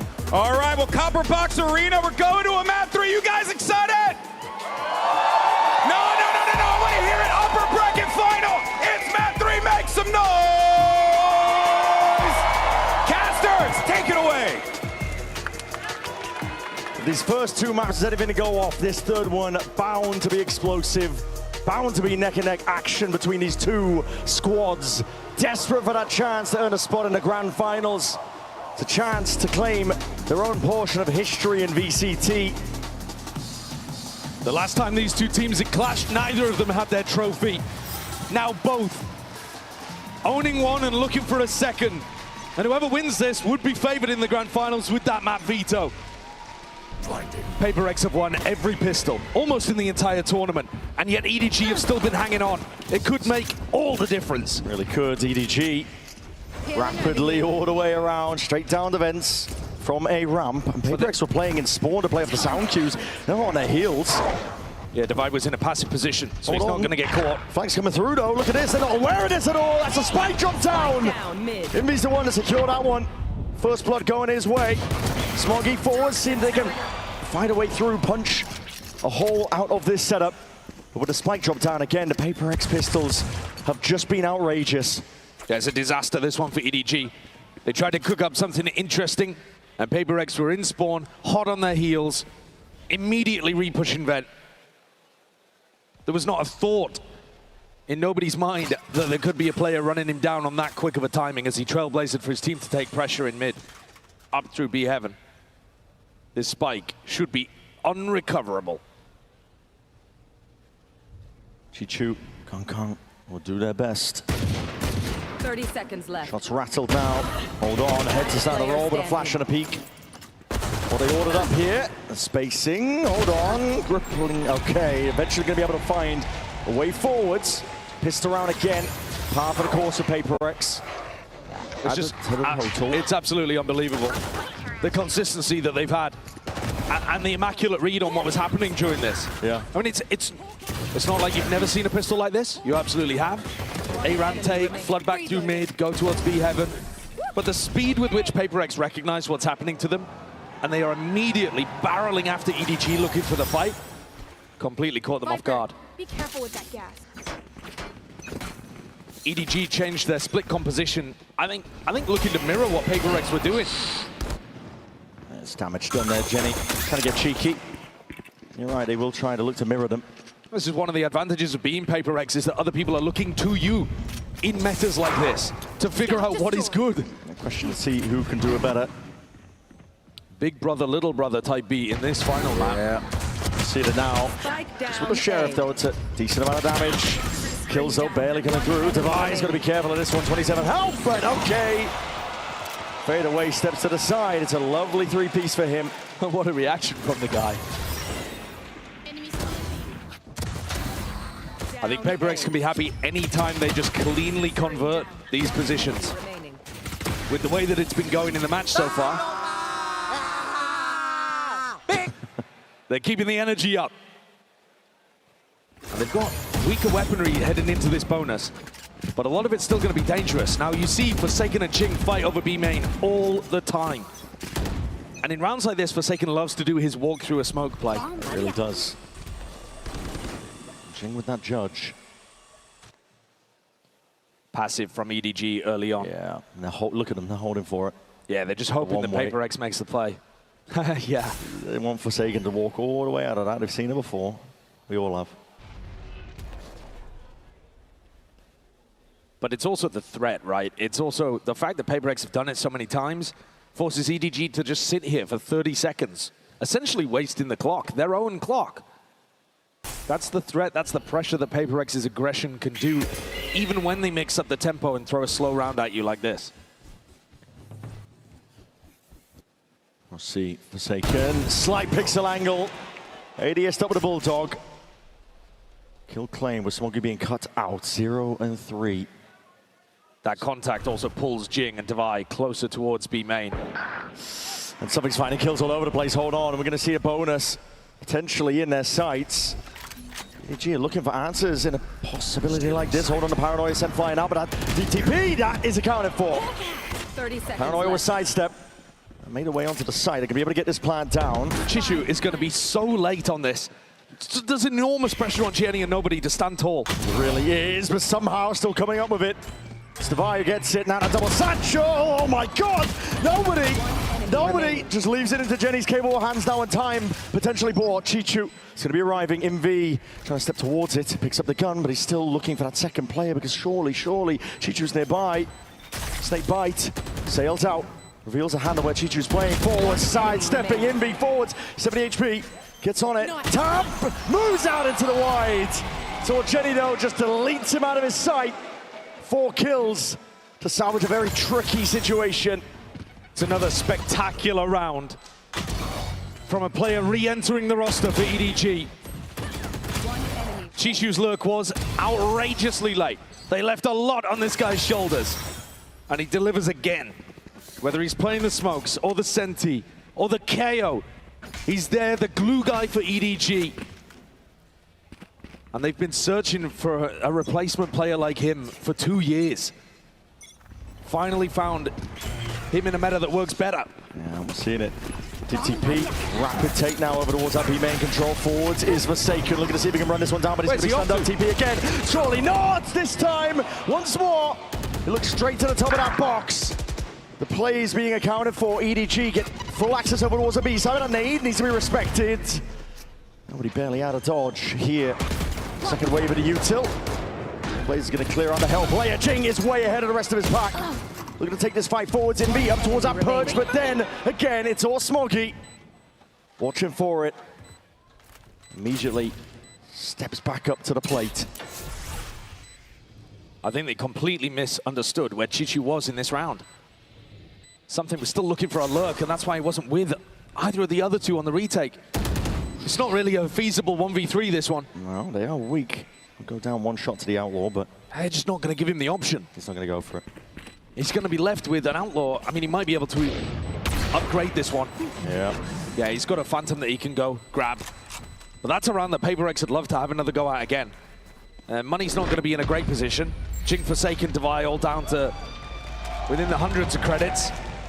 And Forsaken's gone for the same play twice in a row, as you said, Bren, and EDG have caught him both times. It's fine to go for a play like that when you feel like you need to take a risk. But in a spot like this, the expected value gets a little bit lower, I think. Yeah. One enemy remaining. Pretty hard read.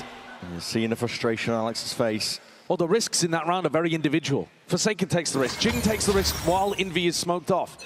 They're not really tightly playing together and relying on that team fighting that they are probably best in world at. Given ways to get back in here if you are EDG here. That nade is going to be at least... Hello. Hold on, deep dash forwards. Kangang's right in their face. Blind as anything, but it matters not. Not when a fight's taken at that kind of distance, and Kangang's gone for more in through CT. Just for that Bulldog Blade Storm, right click will do the job. They are trying to cut this PaperX team to shreds. Satchel across Jing, hoping for some better weaponry now. Cutting this one up with a 3-2-1 double space. Dashes straight into the wall. Boombot spots out Jenny, dropping down PaperX. How are they making the most of this? Unreal. Now the players leaves it into it. Jenny being pressured, pinched. Got a heaven angle out through main. Seeker's going to be offloaded to try and help him out. Nobody. Back to the wall now, but that smoke just blooms in time. Jenny! It's got it all under control. Divide with just 20 HP. Have to walk all the way around this one, but I think time has gotten away from him. They've left it too late. Apply for the exit. Consolation prize. These are the kind of rounds, though, Brent, where PaperX, you'd normally favor them to be able to pull some magic out. A rabbit from a hat. And instead, it's EDG who deserve a lot of credit for being able to win the crucial duels in the midst of all of these rounds that calm the chaos. Today, EDG's individuals, the little decisions they're making and the shots that they're hitting are putting them forwards in these scrappy moments more often than PaperX. 3 rounds in a row. A reminder that coming into this game, Split, our decider, was the only map that PaperX had lost at London. It's a small sample size, but they did kind of get battered by Vitality here. And Alex is having a lot of words. When we've seen the timeouts before, he's looked laser focused. This one, he looks more frustrated. And I would imagine that he's talking about the playmaking that's happening over towards B. It's very individual. Focused, really. A lot of risk being made. A reminder, too, that that loss that they had against Vitality was also with Jing dropping astonishing numbers and one of the best ace 1v4 clips I've ever seen. Oh, yeah. Absolute outrageous clip. But the others just couldn't get into the map. They really couldn't. Slight pause here. Seeing this tack timeout transition into a tech pause. So, unfortunate groans from the crowd. Well, if you thought the tension couldn't get thicker between the two teams, it's going to be ramped up by this. Yeah, we'll get some information shortly on what the issue is. I'm sure we'll get it solved in a matter of time. The game is delivered on all fronts so far. You had to have a tech pause just to complete the bingo card. But both of these teams have been going hammer and tongs at each other. And PaperX, they know this map like the back of their hand. They know the way that EDG are going to want to play it. And yet they haven't been able to stop it. Those 2 B rounds in a row. That's what I'm expecting this to return to as we get back to a rifle scenario. We're headed back into the game. Yeah. Quick little restart of the game for nobody, but straight back in it. My eyes, my attention goes to something with the operator. How has Alex adjusted the setup to make this one work? It's still Jing and Forsaken playing over towards B. I think they'll have Forsaken on a bit more of a leash, or at least doing different things to try to mix things up. We'll see if EDG get the read on this one. Something, he has a tendency to op over towards A main, straight down a gut up mid. Trailblazer confirms that something is not going to be over towards that main angle, and a deep dash now as well. Get themselves deep into the A side. Let's take a listen into EDG. 我在这。天完包可以吗？可以。站那没有弹啊！让他们看到我给你闪。他给我封烟了。站那边，我去这扎他。我说你们得躲闪。啊，你二楼站那边要飞。站那边要飞。2楼飞了。白铁。要不还有？里面没人。Viper 70，Viper 70，2个包点。铁板狙。爆点到，爆点到了。骂完骂完。我操！哦，可惜。There's disappointment towards the end there in the comms of EDG, obviously with the way that was handled and played, but explosive at times as well. PRX have a clean retake. Yeah, I think even though EDG had smartly put Smoggy in a position to build up his ultimate, despite all of that, the way that PRX scale together in retake scenarios like this, look at the way that they fight behind the Seekers, gathered up together with something just controlling any potential reaction at ramp. It's really nice. PRX, great round from them. It really is. A round like that too, where EDG, I think it's quite telling. Out of the timeout, he understood something had the op money. Full speed ahead, clear strategy! A punish onto Jenny's deep TP. Taking this time, contesting for that B main space. And not going for the B one way first, just TPing straight into the angle with the flash. Helps him catch that timing, win the fight. Orbs reclaimed, just pushing back and away. Holding on to a bit of that B main control here. Chichu has found himself a deep insert, but he's left guessing as to where the opponents could be. Jing, slight angle here. He's worried about, again, the deep lurks. PRX, very good awareness as deep pings into CT. They understand that they could have lost control of that area of the map. Jing here. Open spot. Now you can't quite see it, but now all the way forwards, flying. But nobody watching for that heaven angle. This is something, again, taking pot shots out of them. Not really conscious of the danger with Jenny falling. No smoke for heaven. But Kang didn't adjust his pathing for it. Should be an easy round for PRX to clean up. You have to see them being diligent here, but if that last retake was anything to go by, you're going to see the discipline raining through. Updraft and a dash. That is insanity by something. But it's played to perfection. PRX not willing to leave him hanging. He's always going to be stylish.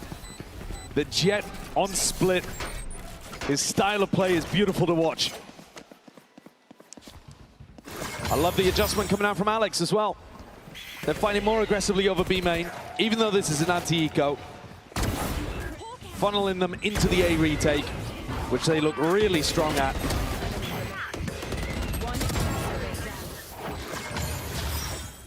EDG are going to continue to pressure A again, even though these post-plant situations have not been working for them. PRX in more anchor positions now as they swap Something's operator to B main. Looking to stay mobile with the defensive setups. Still potential danger here, though. Trailblazer broken down and a bit of spam, that'll do the job. It's Kang going down nice and early, but that's going to be the paranoia sweeping, but then a counter for onto Umbi's anchoring positions. As we were saying, deep TP, it's going to be heard with the reinforcements arriving. It's communication. I think Jing was just thinking it was potentially Jenny, but now they're going to be making moves up and around. Here. Divide pushing forward, let the pit drop, but now that lets Something pick up this angle. I know that they've lost control over towards vents. Yeah, EDG fairly heavily trapped. Should be another round where PRX just convert this one cleanly. Positioning's all good, player advantage all good. It's EDG that are being pushed into a corner here. There's no real exit. You just have to fight your way out. It's Divide catching that contact, doesn't want anything to do with it. His job is just to contain this space. Whittle down the time, force EDG into making a bad move. They ease up on the pressure as well. Not looking to contain super heavy. Time's fairly low. EDG, it would be a mad scramble if they wanted to pivot over towards B, and Something would have a chance to contest. 30 seconds they've given up control though. Contacting all the way. Something was still here, but the operator would have been able to punish this. 24 seconds left. Into this round, B is the objective. It's an open site. What a call to make. They've slipped past Divine and Something. The smoke for the plant. 10 seconds You've left. got to be meticulous with this one. 9 seconds left. Something slowly getting back up onto the line. Doesn't want to take this one aggressively at that. These deep positions, risky business. EDG, you've got to try and take it to them. Oh! Punish onto the players. That contact play, and Jenny. There's only so much you can do in a spot like that. Something saves the day. Skewers EDG. That's another one of those rounds you could not afford to lose. EDG are putting a lot of pressure over towards A. I love this decision from them strategically to mix up what the defensive setup looks like. They were expecting once they got to site, there wouldn't be an anchor player. They were not ready for Envy at all, not in the slightest. and something is taking over. It'd be immaculate to get that Jet head-to-head with both firing on full cylinders for the final map, but at the moment, defense side with the op, something's in control. Desk, we're talking about it, hasn't been a Kankan takeover game. He's had, I mean, unbelievable round on Breeze, but he's actually got more to give.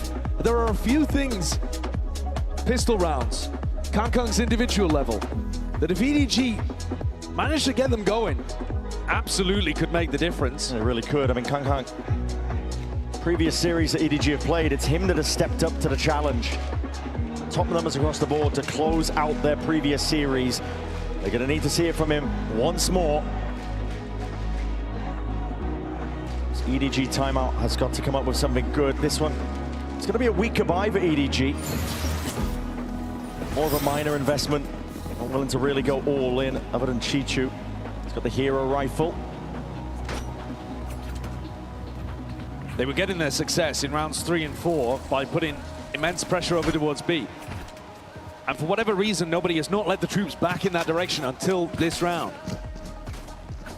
From memory, it's been 3 retakes in a row on the A side. Yeah. Great time for a B hit though. Deep ping into the back of the site. Might anticipate Jenny's going to use his ult here as they go into the B exec. And there it is. It's going to be clearing that backside control. And EDG can rapidly approach now to the B side, but PRX seemed to be one step ahead. No one was anchoring. Everybody off site. Happy to pepper them with bullets. And an nade primed. The plant position. As soon as they hear it, Chichu now committing and watching inside the smokes. Kankan going walkabouts here, drop it down! That is disgusting work! Being eventually dealt with, but PRX more than ready once more. Nobody dropped down to just a single digit of health. Snappy stuff. Chichu forced just to retreat all the way back. Spike in his hands for any chance of salvaging this round, but PRX one step ahead of them out of the timeout. Leaving something posted on the line. It does grant a very slim chance for Chishu to do something remarkable, but they've been great at monitoring his position this entire time. Toxins going up. They knew he was 1 orb away. He'd be playing with the team, looking to get the spike plant, looking to get the pit online. They were never worried about him on the lurk, and something's got the read again. 30 seconds left. Not really enough time for Chishu to do anything over towards A. No. He's just going to look to try to preserve his gun. Was hoping the PRX would make the mistake and step out into him. But like I said, it's an immaculate round. They've just got the perfect read on where Chishu was going to be. They weren't as worried about the lurk this time. They had something gathered together. And the push out through the rafters smoke, much better executed this time. Yeah. Jing dropping heaven, Envy wide out on rafters. And the retake smoke matters a lot. I mean, in previous B situations, Forsaken's been dead. This time he's alive and able to provide incredibly important util. It's a very heads-up play from PRX. Out of the timeout. Everybody off site, no anchoring over towards the B side. They saw the ults, they saw that Jenny had it available, anticipated that B exec with a deep TP into it, but... And the pressure down onto the plant is enormous. They're not waiting for EDG to put the plant down, get the pit online, get into funky positions. The pressure is on instantly. And a nice mix-up after they've been threatening to fight B main a couple rounds in a row. Yeah, back again. Something though, applying onto the A side. Chichu! Not long for the world. Shut out of this game. Insane level of consistency is what you're going to get with an operator in the hands of something.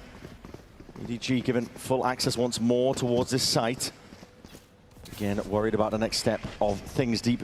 Flash, Kankan not looking to take the space off the back of this one. Get out of my way. TP, this time a tap, but this time no nade.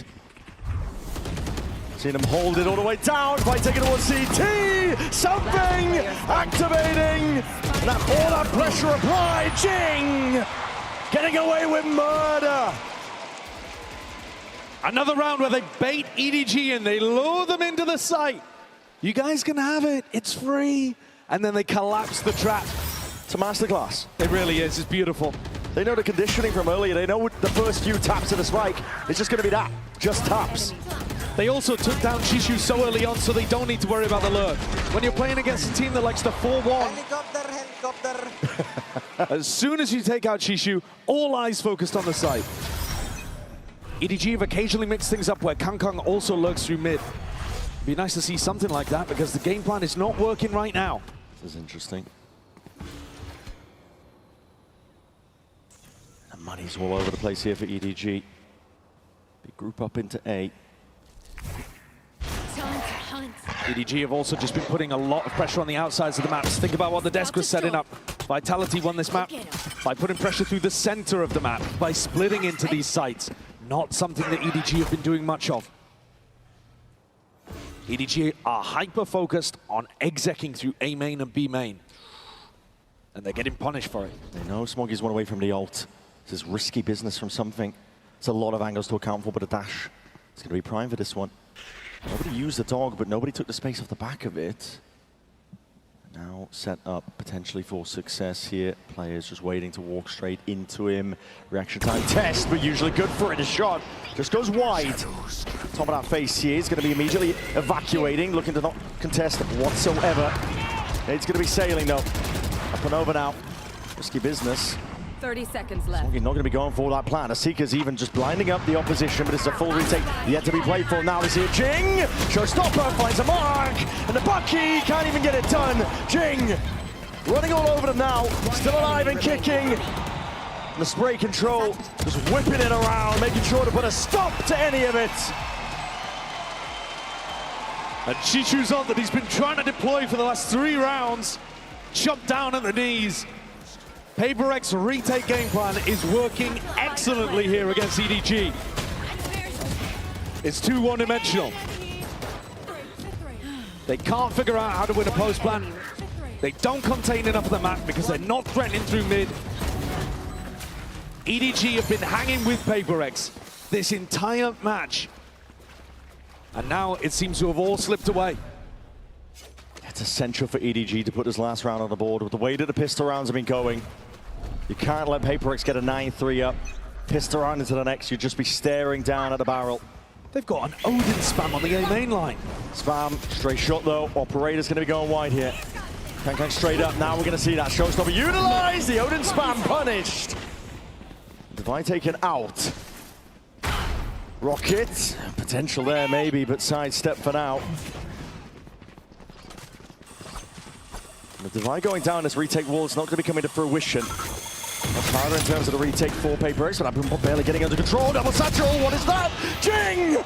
Almost wrangling control with a rifle in his hands. A blind shot in attack. Still something getting it. Smoggy's position now known, but a forward approach is guarded. Crossfire setup played for to perfection. EDG, they get that 4th round that they needed. Kang delivers them an opening kill. And PRX, that's the first time that we've really seen them after the tag timeout fail a retake attempt. Jing traded. Incredibly important. But EDG would still need a pistol, and they haven't won a single one.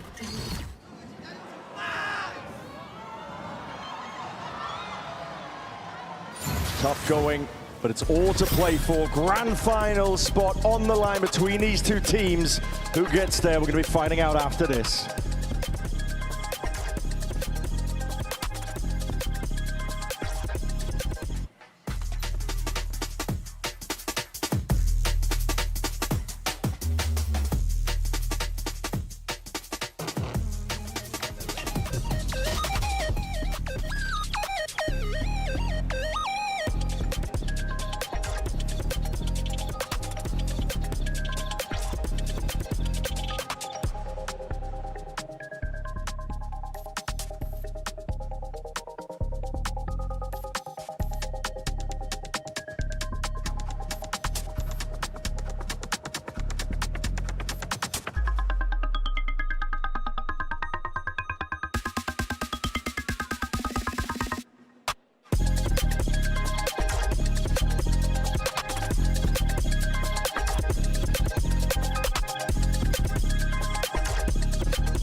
Could cut the tension with a knife here in the Copper Box Arena between these two squads.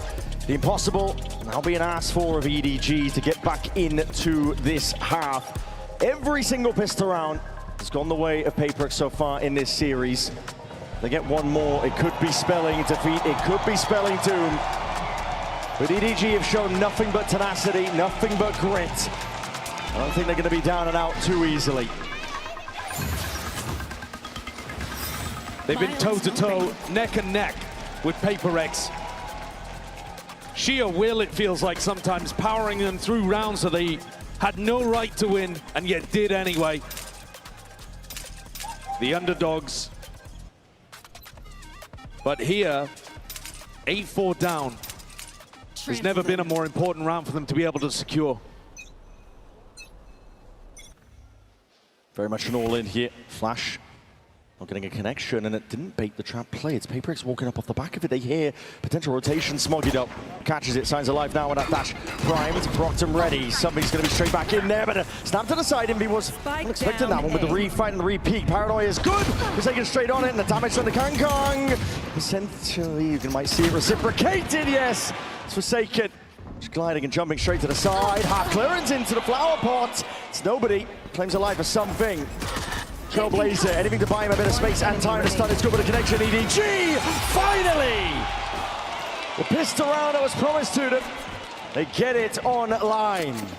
At the 11th hour, that's been the story all day for EDG. They trail behind, but when the pressure's on, when the lights are at their brightest, they step up. Here again, it looked like Forsaken might have been able to do enough, the little jump peek around. Enemy remaining. But that stunned the Trailblazer. And the half clearance from Something, who's otherwise been having an immaculate game, but that had small error. It lets EDG back in. PRX are not going to force, but they are dangerous even with only these bandits. Sheriffs. EDG needs to be clean. It's nice. Spam onto the cross. Immediately applies the pressure here. The side with these pistols, they know the rough positioning now of the PRX players. Like you said, it just has to be clean past this point. There. Made waiting just in case there is that presence, but that's going to be rebounding into vents. Just away a little bit. Dropped all the way down though. Seeing similar scenes here to EDG's pistol, but this time it's no full committal. EDG are also a little bit more tentative at pushing out around the map compared to PRX. PRX love taking the fight on defense, love walking forwards. Oh, what a EDG shot. just sitting back, letting the game come to them. Catch Divine on the lurk. They can do that. Smoggy has got him contained. Just trying to back away here, taking a lot of shots in the process. It's a nice play still. Trick shot. Transfers in time, yeah, definitely is. Envy doing the damage though. Jenny now has got to put a stop to it, and he will do just that. From the high ground, up from the heavens.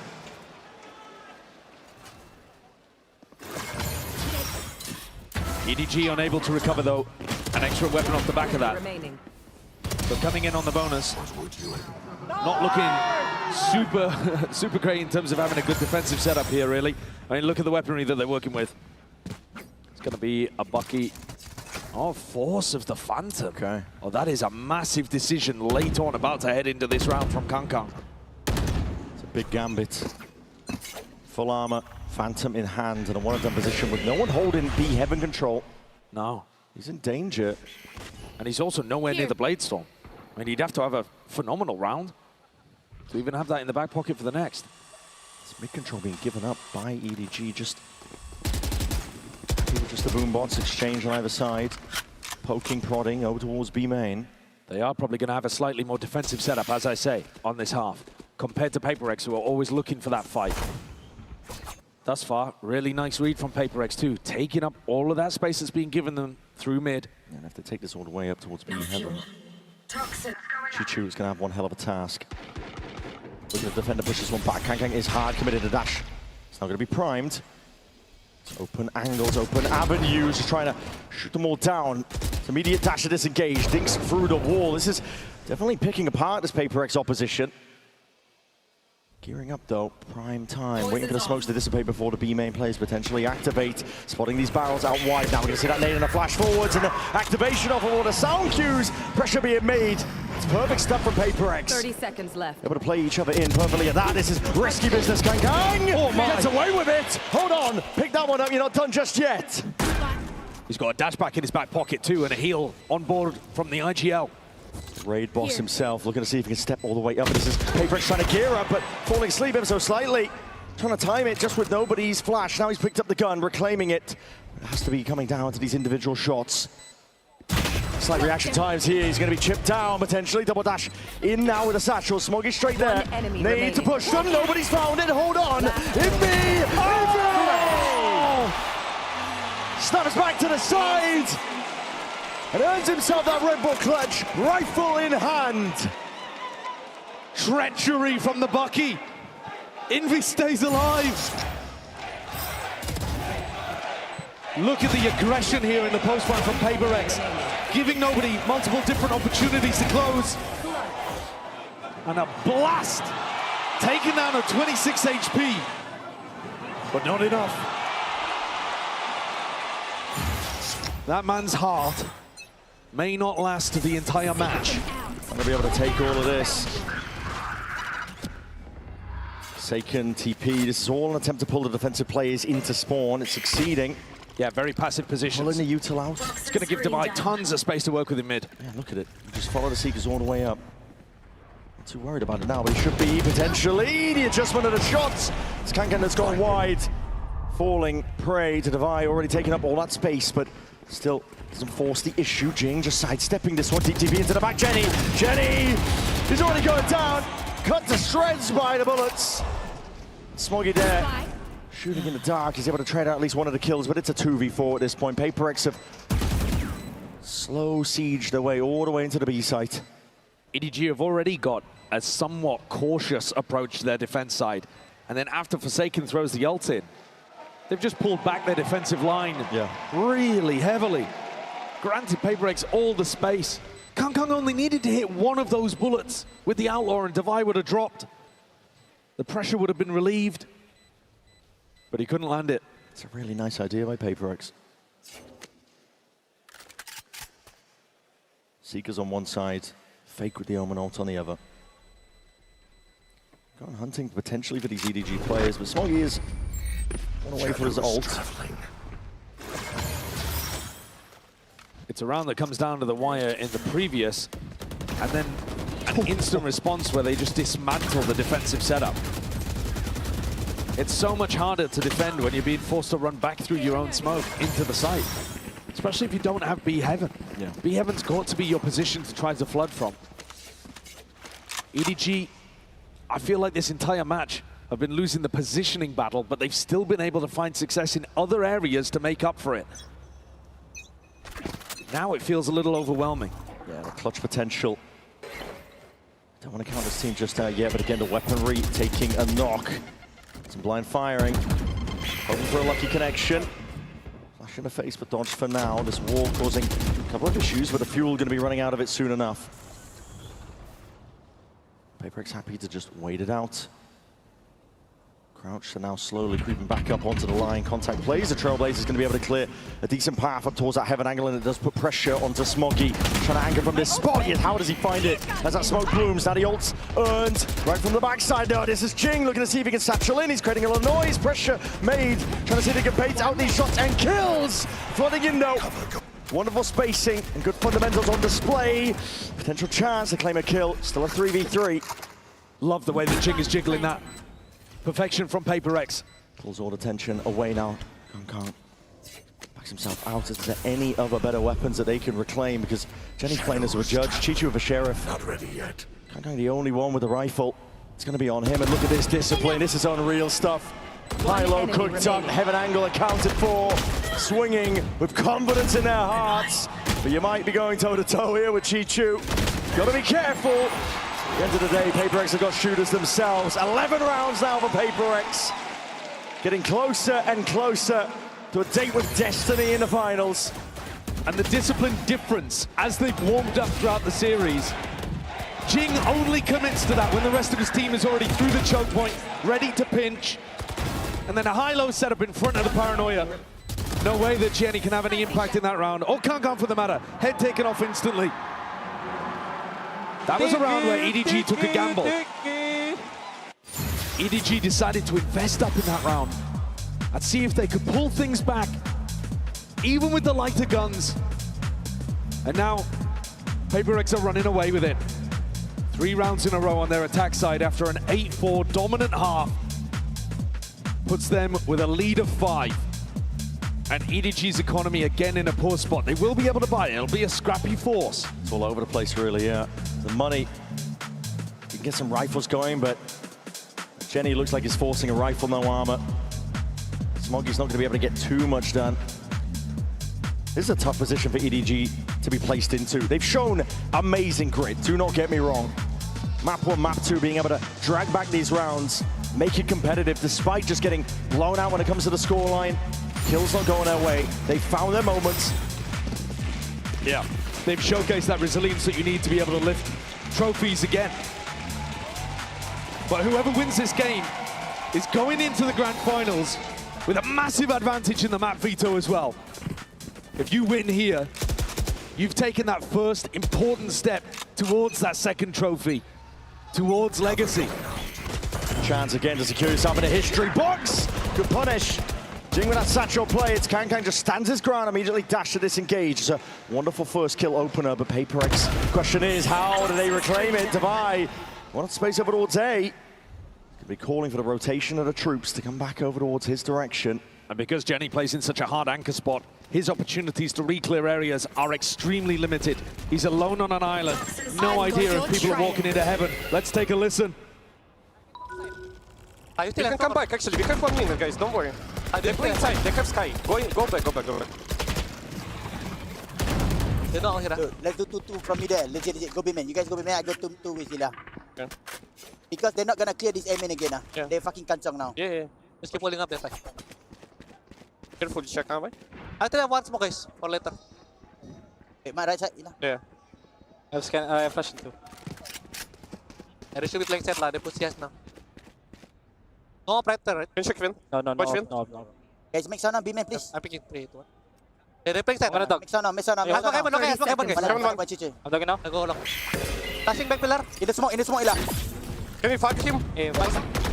Decisive calls here from Divide, looking to see if he can put the squeeze again onto these B players. But EDG, they are home. The trades have to come through now, but it's just not going EDG's way.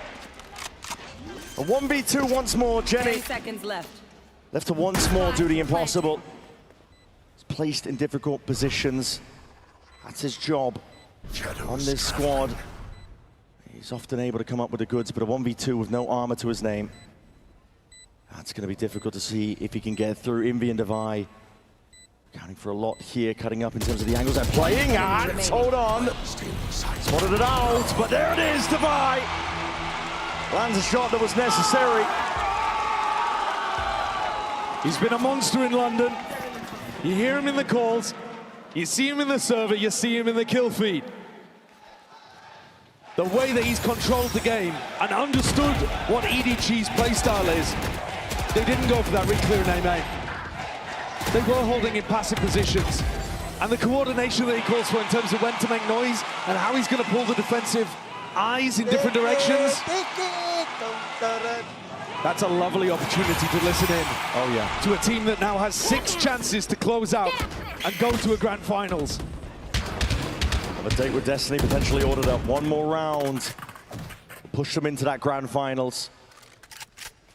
A spot that at this point they're comfortable in, expected to get to. Getting more than enough of those. Gives them another chance though to round out a trophy cabinet Divide. Already on the A line here. Going up. Looking for patient play all around. Showstopper now forwards. That's a connection and a half. Jing straight in there. There's going to be traded. Jenny straight up and now being overwhelmed. Chichu tries to get involved. Tries to insert himself here. Both players rotating and they're just calling it all the way back. It's a masterclass from Divide. Yeah, he's giving them another opportunity to pivot. Something's trying to get 1 step ahead. Something's sticking around. Tigger's going to be broken. Yeah, he is. He's already inserting himself over towards B. He's causing all this pressure. Noise being made. Keeping one of the eyes peeled all the way back. The Seeker, though, points out exactly what Kang is. And Divide's ready for it again. The cerebral nature of this caller. He might not put up the bigger numbers, but he will call you to a win. 30 seconds left. Plant going down. Obviously no contestation, and it's all in the palms of Chichu. Gonna get his first chance of it. Crosshair placement's good. 1v2 now earned. But how the hell do you find a way forwards? The pit ready to be played here. Placed down, potentially overlapping here. There's going to be a cause for concern for PRX, but spamming away. The bullets raining. Hold on, he's found with himself in the process. 26 health. It's all on the line. Half one of the viewers is what he's trying to worm, but it's all PRX today. The grand finals. They find it and take it all the way. And a day with destiny, that's what we've been calling it. This squad will have another chance to lift the trophy. Another chance to join an exclusive club that only a handful of teams have earned of a two-time trophy. It feels like Toronto again for these PRX players. EDG pushed them. There were absolutely moments of immense pressure where PRX were barely able to hold on.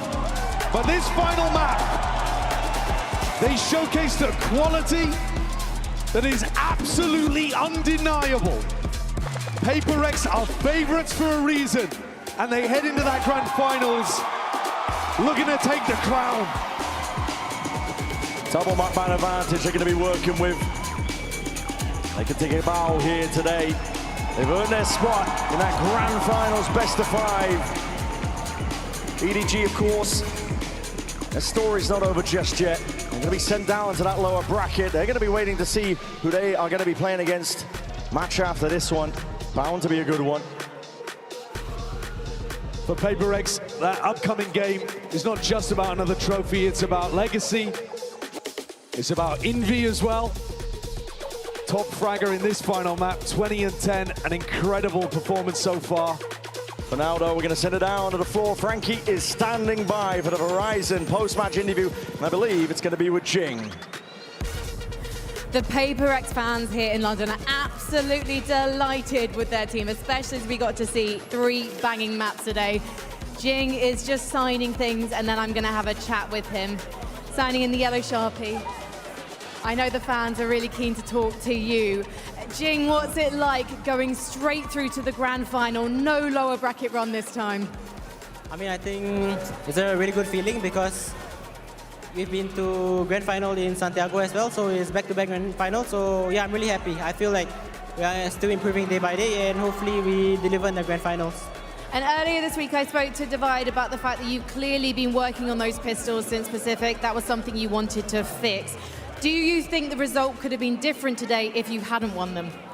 I think, yeah, for sure, because Game 1 and Game 2 were both OT, so I think if we lost pistols, we would have lost. So, yeah, I'm really glad that we are working on the pistols, and I think it showed today. How did EDG surprise you and get you to overtime, though? Because I know you guys scrim each other regularly. It feels like you're friends backstage. So why were they able to get the better of you in certain rounds?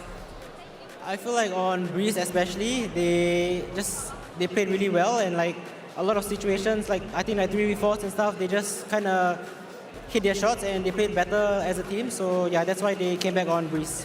Now, Jing, I can't let you go anywhere without letting you say hello to this crowd because they're all listening to what you're saying. So what would you like to say to them? I mean, thank you to all the fans for coming and supporting us. Your support really means a lot, and we see all of you. So thank you so much.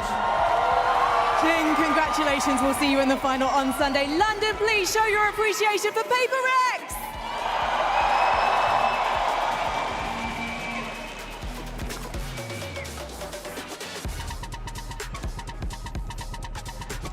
Thank you so much for that. And wow, I mean, of course, congratulations to PRX. Always a pleasure to hear from Jing. We're joined by the man himself. Give it up, London, for Divide.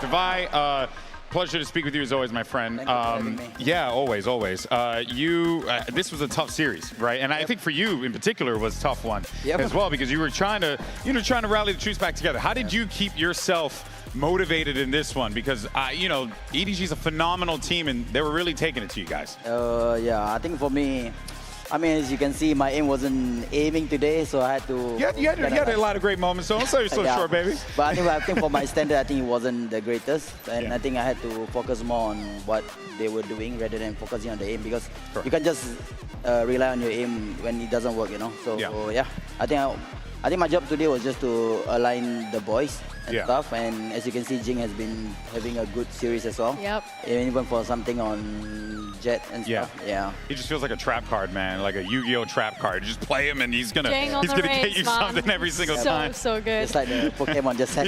Exactly. We're just saying all the different collecting games. Divai, I wanted to ask you about the pistols. Who's coming up with the pistols and how are you so good at them? On which map? The Split? Any of them. I mean, in general, your pistols have been very strong outside of that one round that you guys dropped, I believe. Usually when it comes to pistol round, is the goat himself, Forsaken, cooking the pistol round. Nice. Yeah, no, of course. I mean, you guys are coming into this one with a lot of ideas, but it does feel like in this moment, this was like the biggest challenge you guys have faced. Now that you have overcome this, you're going to the grand finals, you're fighting for a Masters trophy. What is this, like the 100th time, bro? You know, does it feel any less stressful than it did in the past, despite the fact that you guys are, you don't have a Fnatic to contend with, you don't have a G2 or an NRG or a Genji or, you know, so on and so forth, right? A Nongshim as well. How does it feel for you being in this spot? Personally, I think for me, the experience from the past grand finals definitely helps me in terms of being calmer, I would say. Yeah. Like, as you can see, even our playstyle now, even though we managed to fumble a few runs, especially on race, I think we reset quicker now. So I think that's the important part about us right now. Yeah. And yeah, I mean. And just real quick, would you attribute that to the connection you've built with these players? Because you guys have been together for so long. Yeah, I think for us it's easy to just like tell the boys. I mean, each of us, like if anyone of us like kind of like upset or whatever, we are okay to just tell him, and he's okay to receive it as well. Yeah. So yeah, I think that's a good thing about being with players for quite some time, you know. Correct. You sent every single team remaining in this competition to that lower bracket final. I guess the question is, who do you think, or who do you want to meet you there in that grand final? The classic question, baby. Give it to us. I think it's a tough one. We played all three teams. I think everyone have their own, like, how do I Strengths put, and like weaknesses. strength, like strength and weaknesses.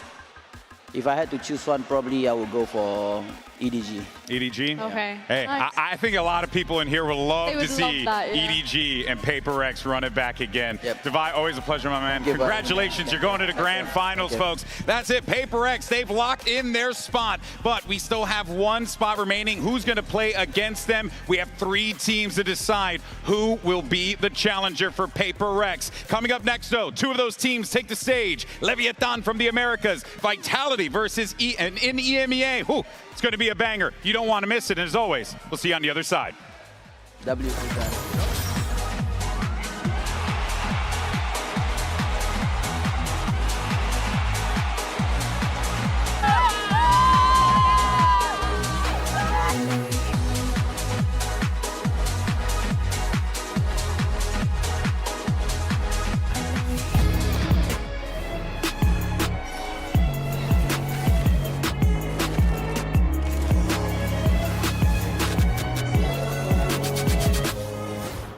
Yep, that's me. You're probably wondering how I ended up here.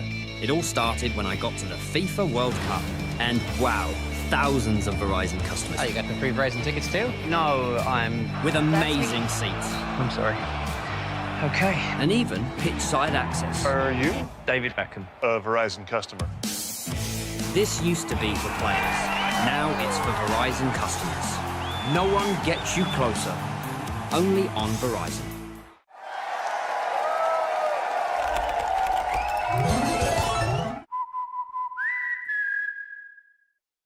In esports, legendary moments demand speed, scale, and soul. Players and fans bring the heart. Technology brings it to life. Every frame, every stat, every decisive play. In partnership with the Valorant Champions Tour, we're driving digital innovation that empowers the esports ecosystem to keep expanding.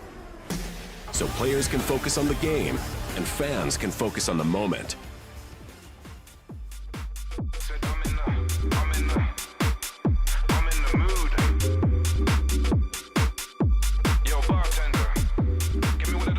Guys, I think we're about to reveal the new agent in the Valorant agent pool, and it's Pope Wilfred. Are you going to be joining the game sometime soon?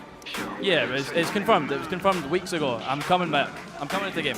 It was written, it was prophesized that Pope Wilfred would be here wearing the Leviathan balloon that he's going to be trying to pop up in a moment. We've got Marina as Viper. You're an OG agent, but are you going to be able to represent Vitality and win for them today? I will tell him, don't get in my way. Ooh, all right then. Well, I think we should probably start then. Basically, the winner is the one who pops their balloon first, and that means that the team is surely going to win. So, Leviathan versus Vitality in 3, 2, 1, let's pop off! Oh! Don't get in Viper's way! She's doing it for the bees! Could Vitality be predicted to win this next game? But Leviathan, maybe the Pope! He's praying! He's wishing! He's asking the Holy Spirit to give him a little bit more gas, but these balloons, oh my goodness, is Viper running out of juice? The helmet's a little bit too big for her head, but she's trying. This is avant-garde. I almost kind of want to help. But get those feet going. We're popping, we're maybe not even going to be able to do this before we head into the next game because we've only got 30 seconds left. I always want someone to come and help the Viper, but that's not the rules. And I didn't make them. Keep going, guys, come on. Has someone got a pin? I need to put these guys out of their misery. Let's keep going. Oh, something very wrong. Please check their PCs. Keep going, guys. Pop. Every single time.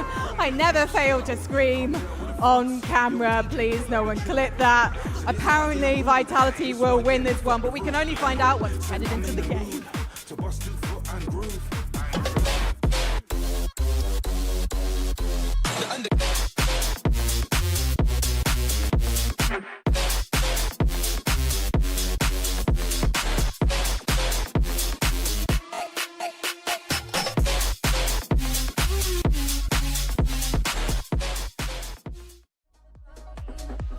Welcome back to day 11 here at Masters London and our last best of 3 of the event. It's going to be Leviathan taking on Vitality, and the winner will be moving on to tomorrow's best of 5 lower bracket finale, where they will face off against EDG. Golden Boy here alongside Mimi and Billy yet again as we are looking to break it all down. We got ourselves a banger matchup here, folks, because it's a classic story of EMEA versus NA. You'll love to see it. And why don't we go ahead and start first with the America squad, the last hope for the region here. Well, everyone's the last hope for the region in this case, but in particular for Leviathan, Mimi, they genuinely were the only ones still carrying it for the region up until we got to our top 4. They went into an XLG who had gone out and beaten both other America's teams, and they absolutely crushed them to get revenge for the region. It was a really nice approach. I think in particularly the defensive aggression and trap plays we've been talking about all tournament looked great yet again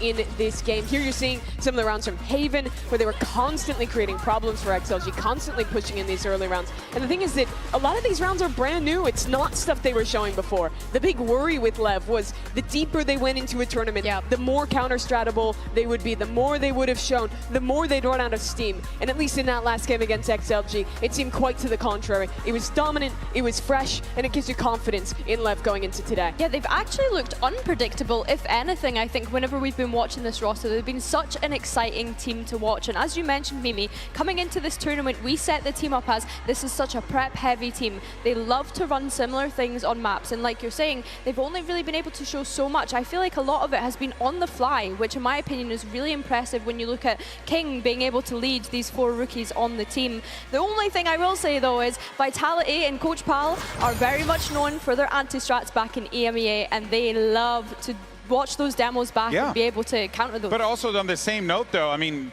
Coach Owner as well and King, I mean, that's a great dynamic duo that has been working together for so long, and they're very good at being able to identify those things too. There's a reason why they've been so successful here. But for more on the IGLs, as a matter of fact, we had Jen Lee, our ace reporter, catch up with Yumpy and King ahead of today's elimination matchup. Here at King and Yampy, the OGs. Now, you guys waited a long time to get back here. Does it feel like a return or a new start for you guys? For me, it just feels like a return. After 2025, not qualifying anything, being in the big stage, it definitely feels great to come back. All right, what about you? Yeah, for me a little bit the same, you know, like it's the first international as an IGL, and you know I had even longer break, you know, I was 2023 my last time, so yeah, it feels nice. And I don't know if King you remember, but you beat me in Champions 2022 in Liquid, so I'm looking for revenge today. He's looking for revenge. It's been a long time, you know, you forgot, but yeah, what is your reaction to that? I mean, that's a long time. I mean, that's a good one. Yeah, you guys are happy to be here, I can see that. But experience from Vitality's side, fearlessness from Lev, what matters more today? It has like cons and pros. I really like Lev's like stage presence. I'm really, you know, I see them having fun every game, and you know I like to do that same. So yeah, it's gonna be a great battle today for sure. Yeah, for sure. And King, when you guys were busy competing on that stage, 3 of the players on your team were still in middle school.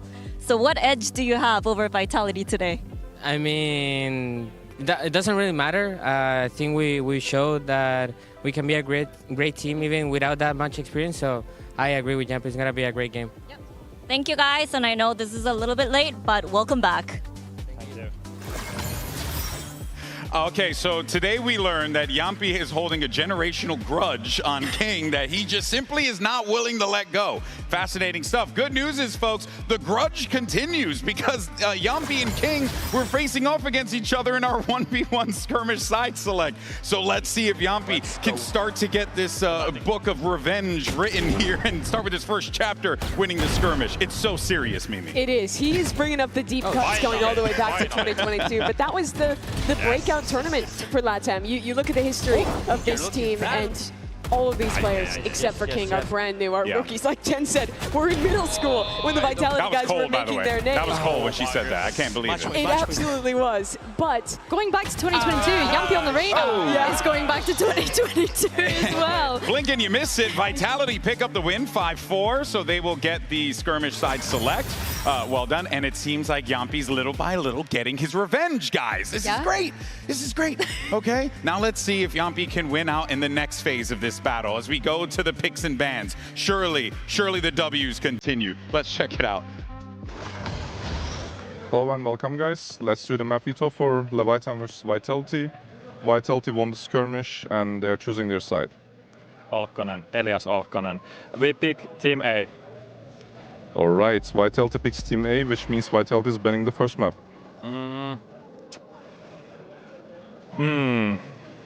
I think Haven. Alright, Haven is banned, Leviathan is banning next. Sorry, you said Breeze, okay. Yeah. Thank you, and Breeze is banned. The first map pick for Vitality, please. We like the cheesecake a lot. We do. Big fan of Lotus cheesecake, so I can go with it. Lotus cheesecake. Alright, Lotus is picked, and the side for Lotus, please. Attack. Attack it is, and your map pick? Split. Split is picked, and the side for Split, please. Attack. Attack. Then we have Ascent, Fracture, and Pearl left. Vitality is banning first. Oh, what was the maps? Ascent, Fracture, and Pearl left. We ban. Huh?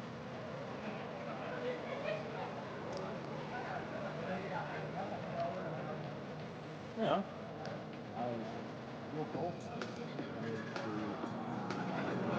Last 10 seconds. Ascent. Alright, Ascent is banned. Last 2 maps are Fracture and Pearl. Bumper. Pearl is banned, Decider is Fracture, and Vitality picking the side. Attack. Alright, let me give you a quick recap. We start with Lotus, Leviathan attacks, then we go to Split, Vitality attacks, and if we go to the Decider map, which is Fracture, Vitality attacks. Everything correct? Yes. Good luck, guys. Thank you. Good luck. Thank you. Talk about the maps in a little bit here, but before we do that, we want to talk about what we've been seeing as far as the talent on this team, because, you know, you'd heard earlier, right? King's playing with a bunch of younger players, right? Some rookies are taking the stage, but so is Vitality. They have some young talent as well, Mimi, and that's going to be coming in the form of Sayonara, but he has a tall task today because he's dealing with the cool hand of Neon. if you're talking about rookie of this tournament and looking ahead to crowning a rookie of the year at the end of 2026. I think there's no bigger front runners right now than Sayonara and Neon. Sayonara coming out of the Tier 2 system in EMEA, he was immediately a massive point of success regionally, and he's kept his nerve internationally as well. The thing that impresses me the most about him is how he holds himself, how he speaks in interviews, how calm and collected he is in all of these different situations that Vitality has had to be going through this tournament. But it's exactly the same on the other side for Neon. He's been so good, I think especially with the AWP in this tournament. Oh, 100%. Neon has been great, and we've seen the kind of flexibility that he's able to offer. On the same side, Sayonara also been able to offer that deep flexibility for Vitality to pivot into whatever compositions they want. And I think that we need to remind ourselves too that Sayonara had been on Vitality's bench for a long, long period of time. They banked in on this kid early to be able to get him on their VCT team, and only just came into the roster for stage 1 before attending this global event. And well, Vitality added veteran players who they headhunted alongside those players that they had been developing. Lev took that risk. Owner going back down to Tier 2, playing in Lev Academy with the core of his team, fully taking the risk to put the team's future onto developing young talent. They have 4 players who are stepping into their first global event here. They're now into a final weekend, an opportunity to make it into a lower final, and showing that that development system for both these teams has massively worked out. And while I'm excited for the prospect of this Leviathan lineup, the good news is for Vitality fans is you have a Durka, okay? And he is really freaking good at this video game. And look, is it Durkin time? We'll find out. Maybe we'll have to find out next time on Dragon Ball Z, but it could very well be the case here, Billy, because Durka has been playing some incredible Valorant. 100%. One thing that Durka can offer you at these global events is consistency. And yes, when I think back to how he was playing regionally in EMEA, it wasn't always hot, but coming into this event, stepping up to the global stage, we talk about players that thrive when the flashy lights and the big stages are right there, and he is one of those players. He very much lives up to every single moment. For making it to that first big final in Reykjavik to now back here again. It's been an incredibly long career for this guy, and he's still so young, still in his early 20s, despite his tenure in this game. His consistency pretty much unrivaled. And he's had to wait a long time to do it. Was playing with his Vitality last year, that failed super team that could not live up to their promise. Yeah. Now finally in a position to do it again, to make a deep run, to get into a top 3 and play in that lower final. He's been waiting for this moment, and now that he finally has it, he has been delivering massively for his team. Billy, I mean, you know, right, better than anyone else, that when the rumors and we were hearing all the hype around this team, the word of the day was super team. Yeah. And it turns out that maybe super team's got a little bit of a bumpy road. The super team narrative for me personally was a little bit dead. I think that you definitely have super team players and superstar players when I think of your Derka, when I think of your Chronicle. Yeah. When I look at Profek and Sayonara, the kind of rookie that was promised to us as being incredible, certainly has stepped up to the plate. When I think about Profek, one of the best controllers coming out of EMA last year, but let's not forget, last year was his rookie year in Tier 1 when you consider the Tier 2 performances that he used to put up too. And then of course you have Yampi. He is newer to the IGL when you consider the roster that he built with PAL last year on BBL. So yes, you could envision this as a super team because of the superstar players you have on the roster, but I think that yes, they're yet to prove the fact that they can be a world-class roster. Well, one of those big things, though, that we needed to see from them, Mimi, was how do they handle this pressure? How do they handle this aggression? And, well, in that Foot game, Foot were definitely bringing it to them there, and then they were able to just receive that very well, stop that in its tracks, and then the result spoke for itself. I think Vitality have had very good big-picture approaches to these games. When I look at the PRX match on their split, playing passive on extremities to punish PRX's heavy aggression there and playing heavy for mid. When I look at this Foot game, in particularly the Lotus, knowing that this Viperless composition relies very heavily on slamming those hits towards A, towards C. They played back, waited for the util to come in, and then played flood retakes, and the execution of all of that was very good. I don't think I've seen very flashy game plans from Vitality in this playoffs. They're not like Lev, who is going to come out with a million different individual trap plays that look super pretty, but what they will have is a good overarching read of how to deal with their opponent and extremely good execution in the micro of how to follow through on that. And the main thing for me is that they look calm, they look composed, they look cohesive when they're doing things, they're doing it as a unit. And that was the biggest thing coming into this tournament that I had said Vitality need to improve on to be able to have a deep run at the global event. My big thing is I'm looking at the coaches, right? Who's going to keep the boys in track? Coach Powell has a great head on his shoulders, but so does Owner. They are masters when it comes to manipulating the game, how they want their opponents to play. This is going to be a masterclass. You're going to see a little chess match here, people. You should be prepared for this one. Get a cup of water, get yourself a snack, because it's going to be a good one. Let's send it down to the stage, because we got to settle the score in the classic battle of EMEA versus the Americas.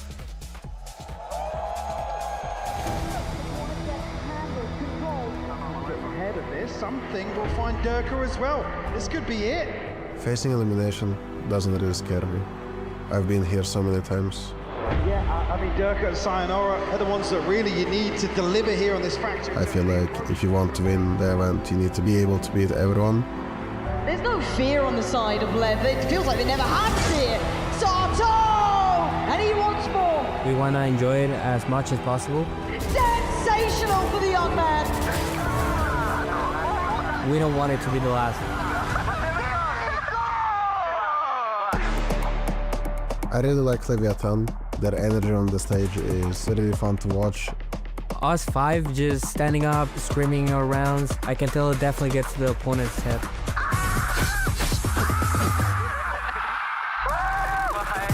I think Sato brings insane atmosphere to their team and to the stage. Is this going to be a secondary ace from Sato in one series? He's a mechanically great player. I want to see it for myself. Lev closing in now.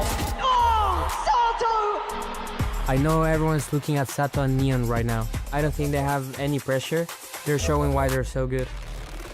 Last team of Americas against last team of EMEA. I know it's gonna be a banger. Let's settle this here.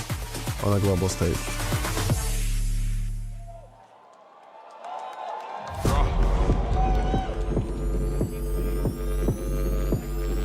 Real bad boy, man, a G to the end. Oh, inferior. I said them. Slow, steady, and ready to trap their enemies. It's Team Vitality! Backstage thing, man, know where we are. Similar, not quite Pete, them man similar. Spot hates all like, yo, there they are. Educated, don't need seminar. Imina, real lyrics, not no pina, man. I belong set, ostrich stamina. Big paycheck, then it's back to the car.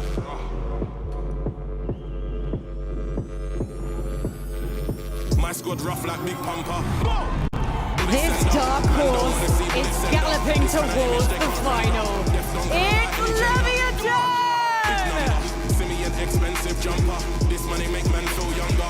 Throughout the history of esports, few battles have been as timeless as NA versus EMEA. But in the history of Valorant, those battles are often fought by the likes of G2 Esports, NRG, maybe even Fnatic, heck, even afoot from time to time. But this time, it's completely different. It's Leviathan versus Vitality. Fresh blood to bring the hype on that stage. Fresh blood on the side of Lev, but a lot of experienced players on that Team Vitality, as we've already mentioned. Really excited to see this head-to-head between the both of them to see who's going to progress throughout. I think when we consider the maps here, Vitality selecting Lotus. I don't know if that's because it's a strength for them or because it's been a weakness for Lev throughout this tournament so far, Mimi. I think it's both. So far here, the Viper teams have looked incredible when playing against the Viperless double duelist squads. I think this has looked like Leviathan's weakest map in this tournament, especially their approach on that attacking side. They struggle to recontrol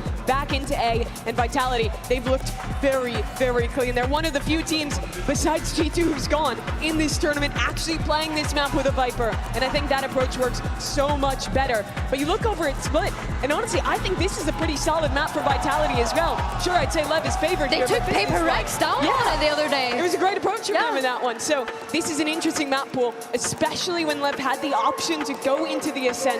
Choosing this Split instead is a bit of a surprise to me. I wanted to take it back, though, to map one. You specifically talked about Lotus, and you were talking about, you know, the compositions, what we're going to be seeing here. And I guess the question that I'm wondering is, maybe you see Leviathan make that choice on attack. Does that tell you that maybe, just maybe, they have something cooking, or are they just trying to get that thing over with? I think it's too late to change your comp, especially that massively. You'd have to rework most of your theory. Maybe not comp change, but maybe just like how you approach certain elements, certain strategies, if you will. Sure, and I think they'll definitely want to look at that, but I think it's going to be tough. Vitality is really damn good at this map. Their defensive protocols in particular, I think, are really great. The way that they re-clear space on this map is top tier. When Durka gets you up on defense as well, he's an absolute menace here. So I think it's a really, really big surprise in this series. If Lev take this map, that would certainly set the tone early. What I'd love to see from Lev on this map, especially starting on that attack, is going for these refights, not always feeling as though they have to full send it every single time.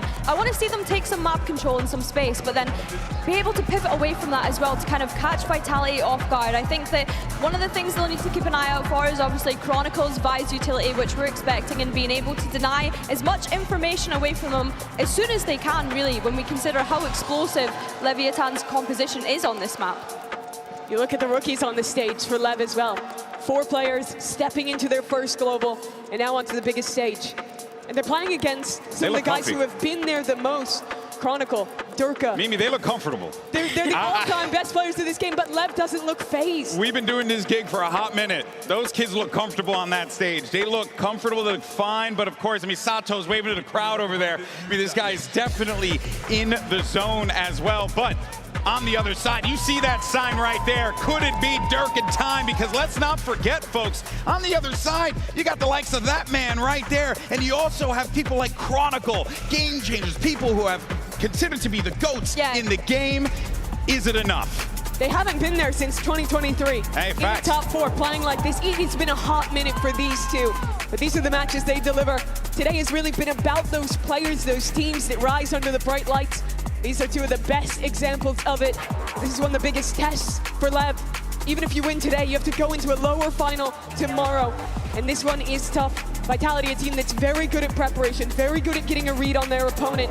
Lev, they've had a little bit more time off. Do they have more to show? And you mentioned Lev potentially going into that BO5 tomorrow. This roster only played their first BO5 in America's Stage 1. It was the first one that they'd ever played. That's how new and young this roster put together is. I think for Vitality, you need to get off to a good start here.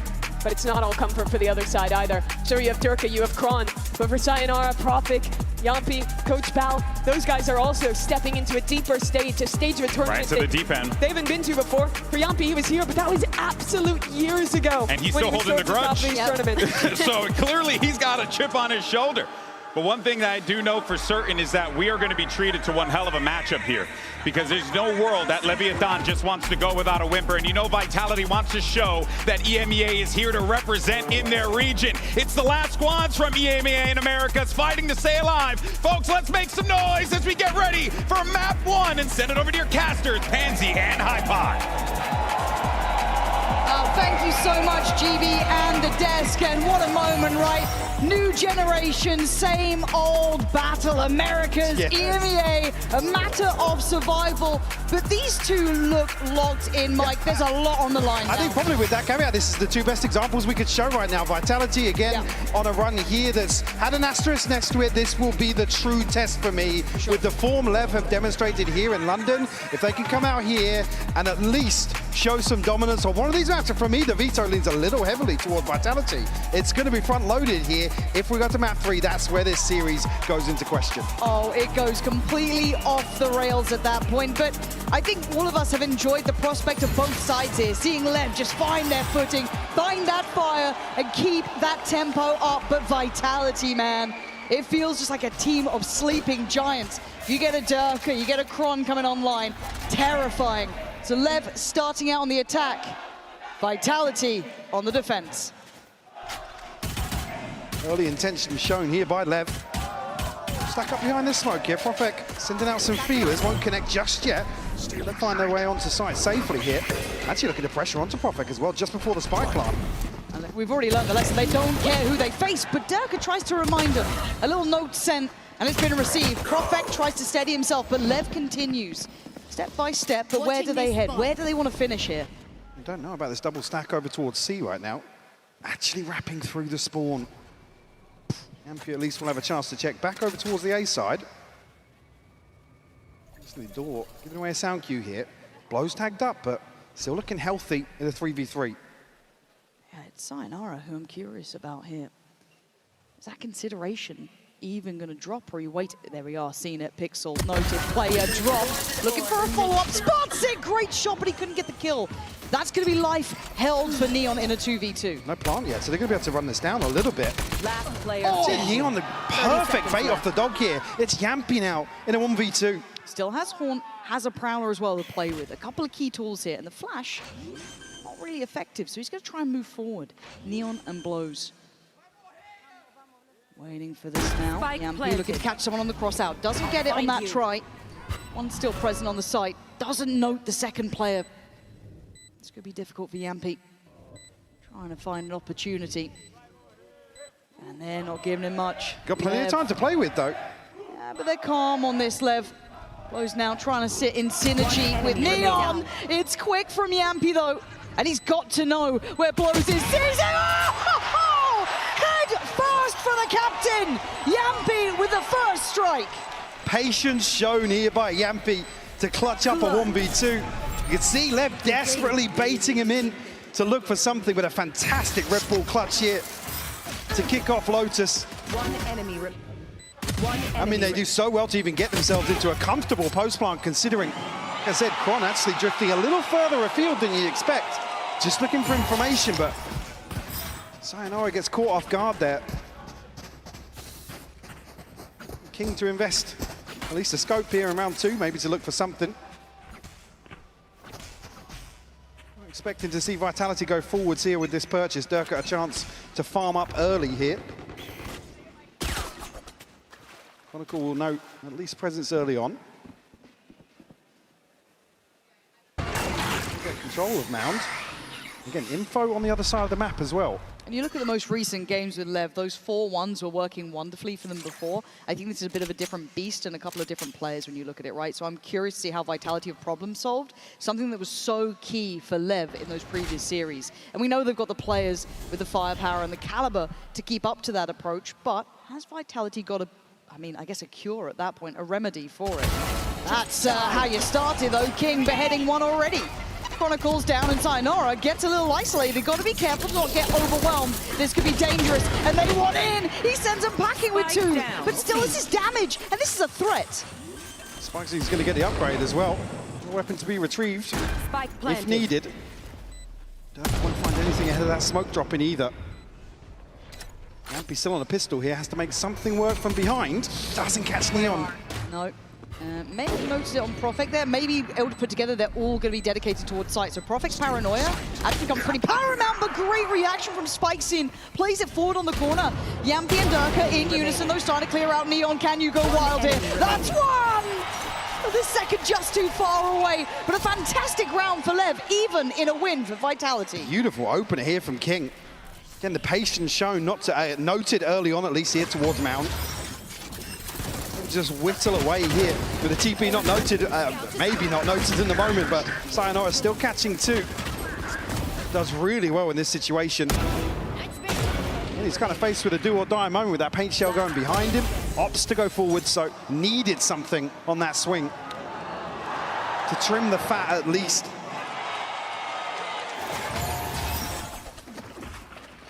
Often you see many round 3s looking like that. Yeah, absolutely shambolic left in the bite. Durka, though, trying to be instrumental here. Lev, I feel like you still have to make them respect you first. They are going to be a confidence-based team. So they'll be up for a fight. My blind is dead. Vitality trying to show a little bit of force early on towards that C side of the map. I just want to leave Lev guessing in terms of the buy, I guess, here with all that damage done. Could be a big round if Durka finds 2. Showstopper could come online very early for him. We know that they're not too slippery when they play Lev. They're quite direct in approach. We hadn't seen them pump in many fakes or kind of working the map in that way. Now, obviously, with a different opponent, we see if that then changes potentially. He's not happy with what they've seen early on here. They deal with the wall to potentially open up some opportunities elsewhere. I mean, it's Profek on an island right now, expecting Vitality to maybe clear this space outside man, but actually opting for a rotation instead. Should be on the right timing here for Yampi at least. Yeah, that's confirmed attendance, and they're very fast to this, Mike, as you noted. 30 quick on the rotation. They still need to make this count. With 25 seconds, it gets a little bit dangerous here. You look these at the pistols players. can shine. This is when they certainly could. And now they look a little lost here, Lev. Yampi turns the flash, he takes a lot of damage. dealt with brilliantly. Durka, though, with 10 seconds, can do a lot. Eyes on the spike, left. It's leaning towards B. Durka still here, has the satchels deny. Follow up! He can deny again! That's all it took, surely! And they don't have time! Beautiful work here with next to nothing as the clock that comes to bite Lev. I mean, the original Iceman Durka there, pulling off the MasterCard Thrifty, and you saw there was that just almost hesitation when they were eyeing up that A site. They went for the pivot. I don't mind what Lev were trying to do, but there was always that danger. I mean, they didn't find anything. Nope. They took so long to even pressure towards A. They know potentially 2 players, maybe even a stack behind that. And then it's Yampi to be isolated, and they think, great, we've opened up the other side outside of that stack. Great work from Durka. Won't have a massive effect in terms of Lev's inventory, but Durka will remove Sato immediately here. Showstopper now online. I'm scared if he's going to have a game here today. We'll keep a little watchful eye towards it, but for Lev, they need to stabilize. It feels like their approach has been quite well read, or at least considered, by Vitality. Now, whether or not you can still continue that further forward is yet to be seen. Lev have opportunities here, but I feel like that first hurdle, they're not getting the same walk in the park that they've had in the past. However, eyeing up this A site, you can see the amount of bodies here. It's being mirrored by Vitality. There's 4 players on this side of the map so early. Spicy is going to be removed. There's not really anything to counterbalance that. Yampi will fall, though. Slight overpeak from him. Durka's here, though. I've got shut this down. Let's deal with the Seekers. It doesn't really tell them too much, though. No, but they've got a lot of, I guess, space and freedom on that B side because of King. He's done exceptionally well, and he's there early. There should be an awareness in the back of Lev's minds, excuse me, Vitality's minds. But again, they've given up a lot of space for this. Lev kind of threading the needle to find it, and Neon does get the reward on Profek. Chronicle actually heading all the way to wrap this from A. Durka still to note, Showstopper could do real damage here. Yeah, but King feels like he's in that checkmate position. Oh, Sayonara had a little bit of a sidestep on it, but the ult gets popped. This might be too little too late. Maybe not with Chronicle finding a way in. Sends the Showstopper. How dare I doubt the original 2, but Blows left with it all on the plate. 1v1.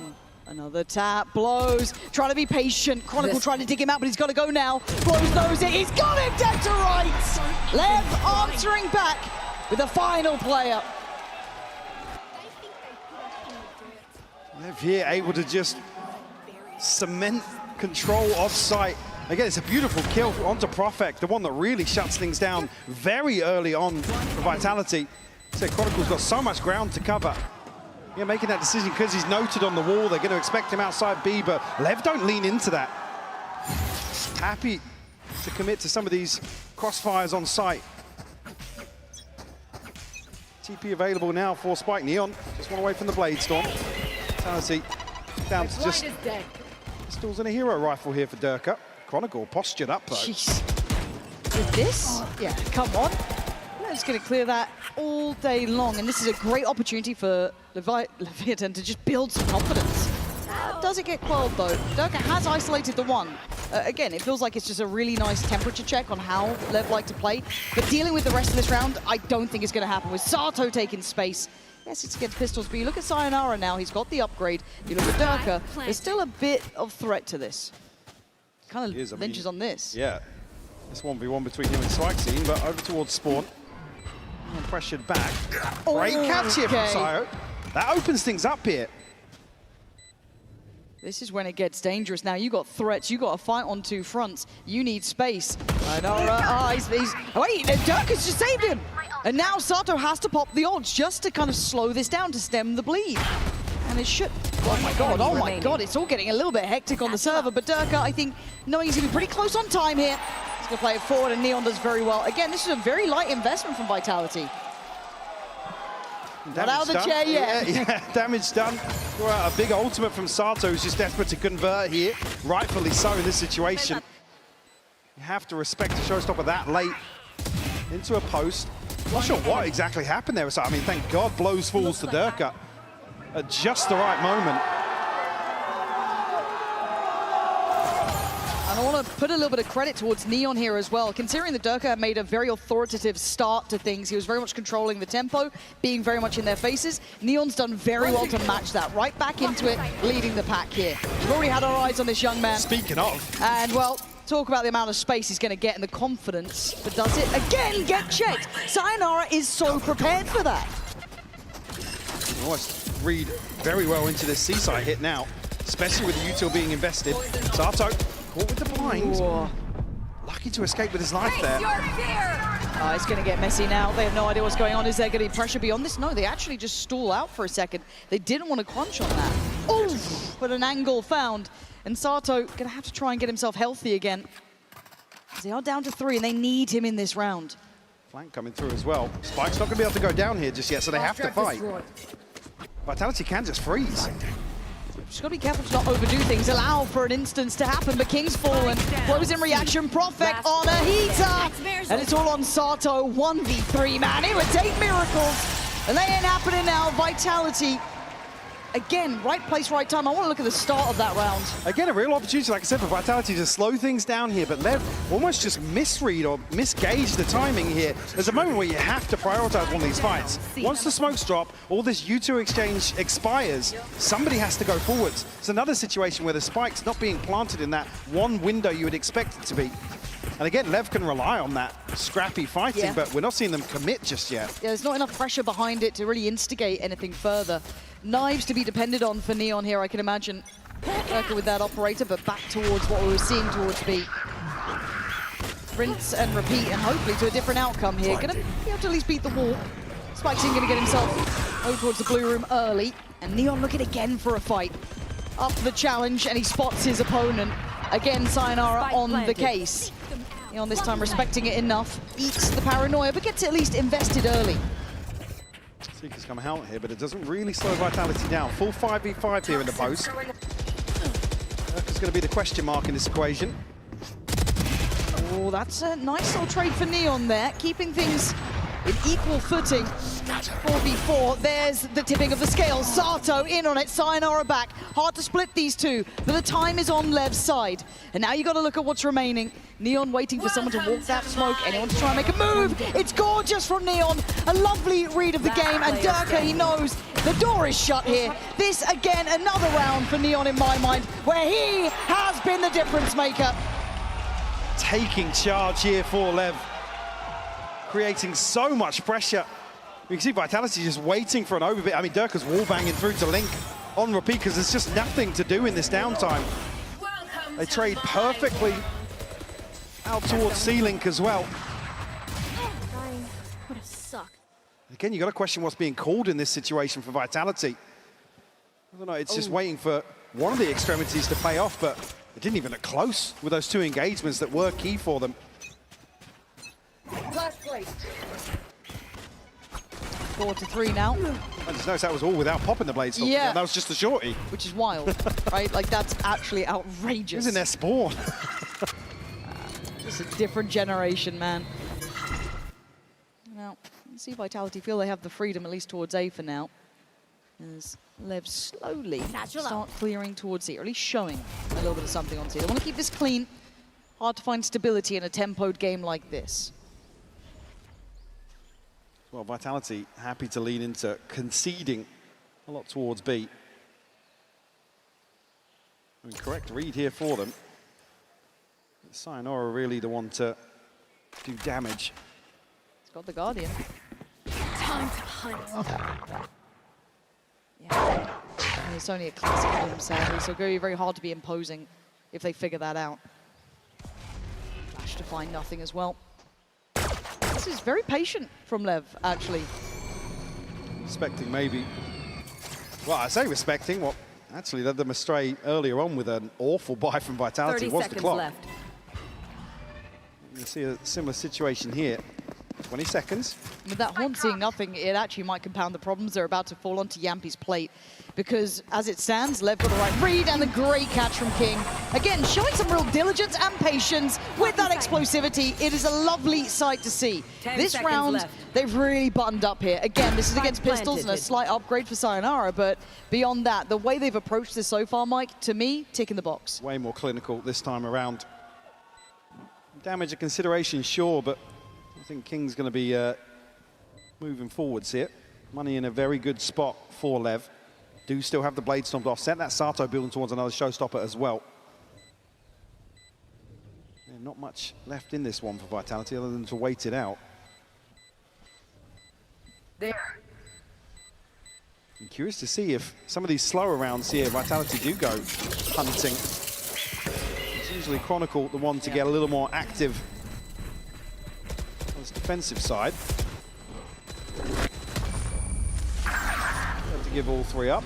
Yeah, and I really want to kind of give credit here to Lev, because I know that in an exciting manner, we've seen that explosivity, their hyper-aggression, their kind of, I guess, willingness to stick to their ethos as well. And they've rarely been challenged in it to this degree, but seeing them already adapt a nice amount of patience, these really heavy burst site takes, it's brilliant to see a bit of depth to them as well. And again, the read is right from Vitality. They're usually 2 or 3 people on one site, anticipating that sort of approach.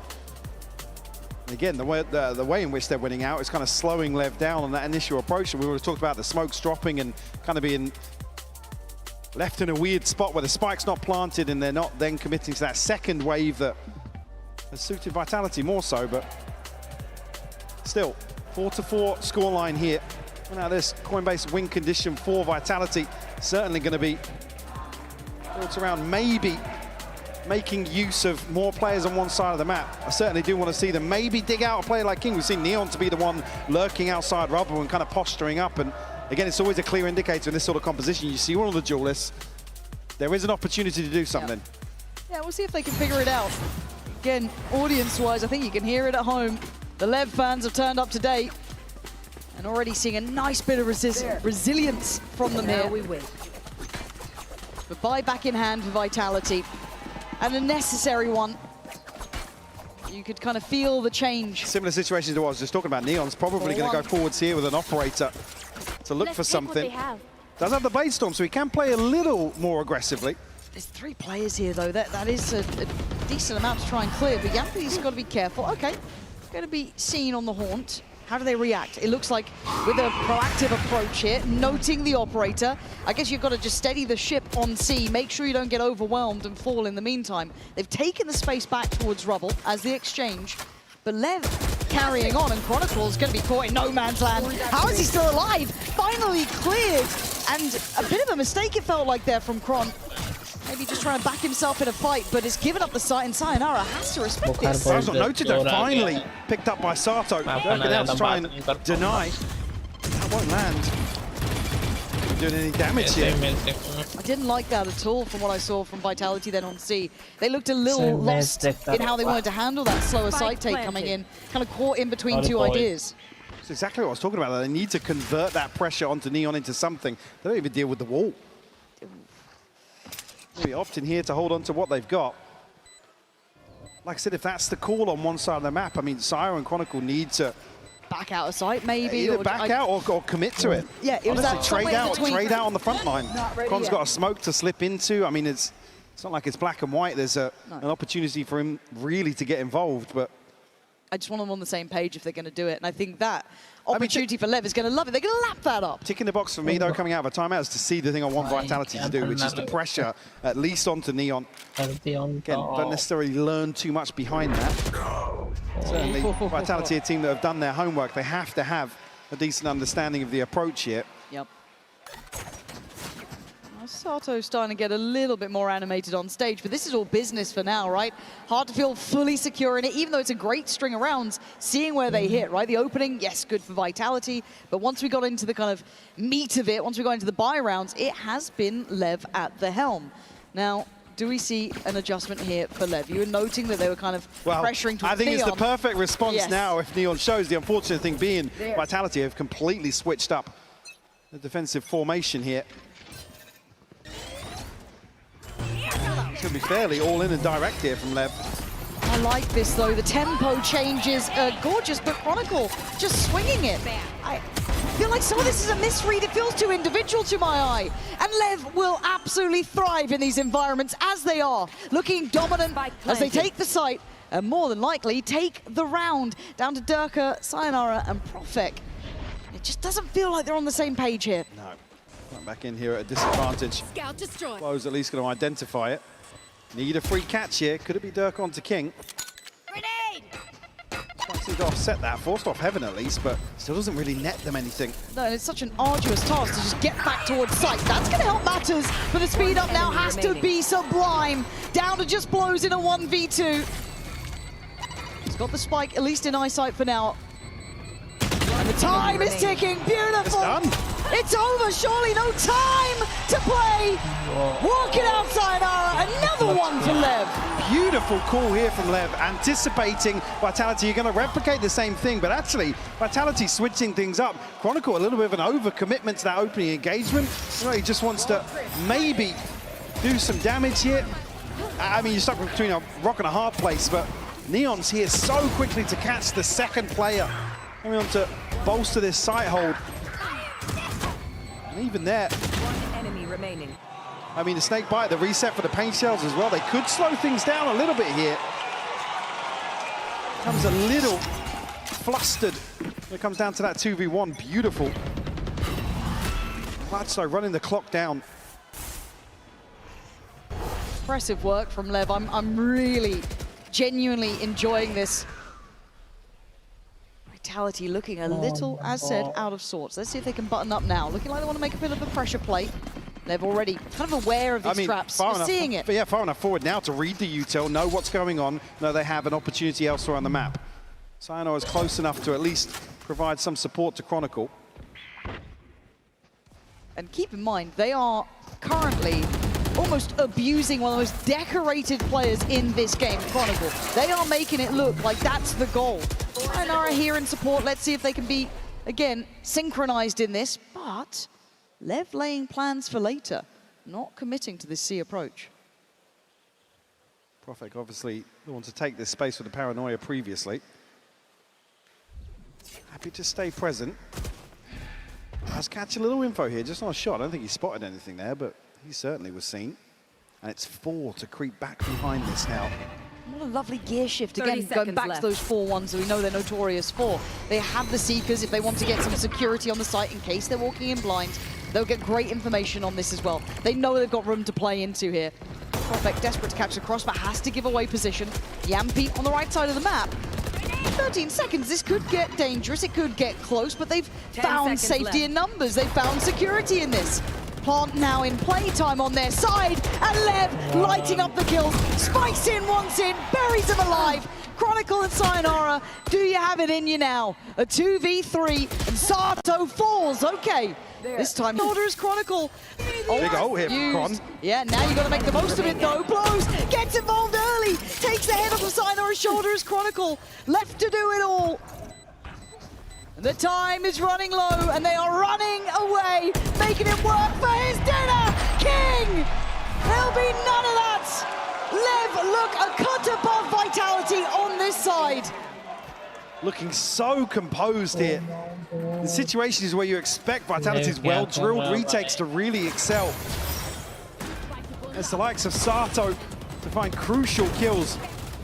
He blows us into the smoke here. A freebie found. That moment, just swinging out. Getting ahead of the ultimate is so key. Monaco, unfortunately, just has to chase somebody down in that situation. Lev looking all in once more. Neon to lead the charge here with the operator. Here. It's a spot. Good luck, Yampi. Got to get out of there, mate. There it is. Okay. Flash on the wall. They instantly scale up. Back to their 4-1s, back to business. And to be fair, Vitality early had the read. They've lost it. Composure starting to wane. They got the info. The swing looked a little too choreographed, but it actually delivers. And now Vitality want to get involved. Profek shoulders up, takes away Sato, down a 3. Advantage to Vitality. So still desperate to hold this cross here, Neon. Maybe have to get close enough to work this off, though. Ooh. Ton of damage comes through onto Sayo. King actually on the back of that slips through. He's in a world of trouble right now. Sayo screwed. Surely he can't live here. Dead, gone, bye-bye. 3v3. Yampi tries to backfill the space, but Neon overwhelmed. And then catch! Asleep at the wheel, Profek! Lev absolutely outclassing them on all fronts here. They've re-secured A. They took the long road for it, but they've got it. Chronicle here, another 1v2 presented. Dr. Han, not sure if he can find an upgrade, but gonna push forwards regardless. Lev slipping into tree here. Gonna force Chronicle to work for this one.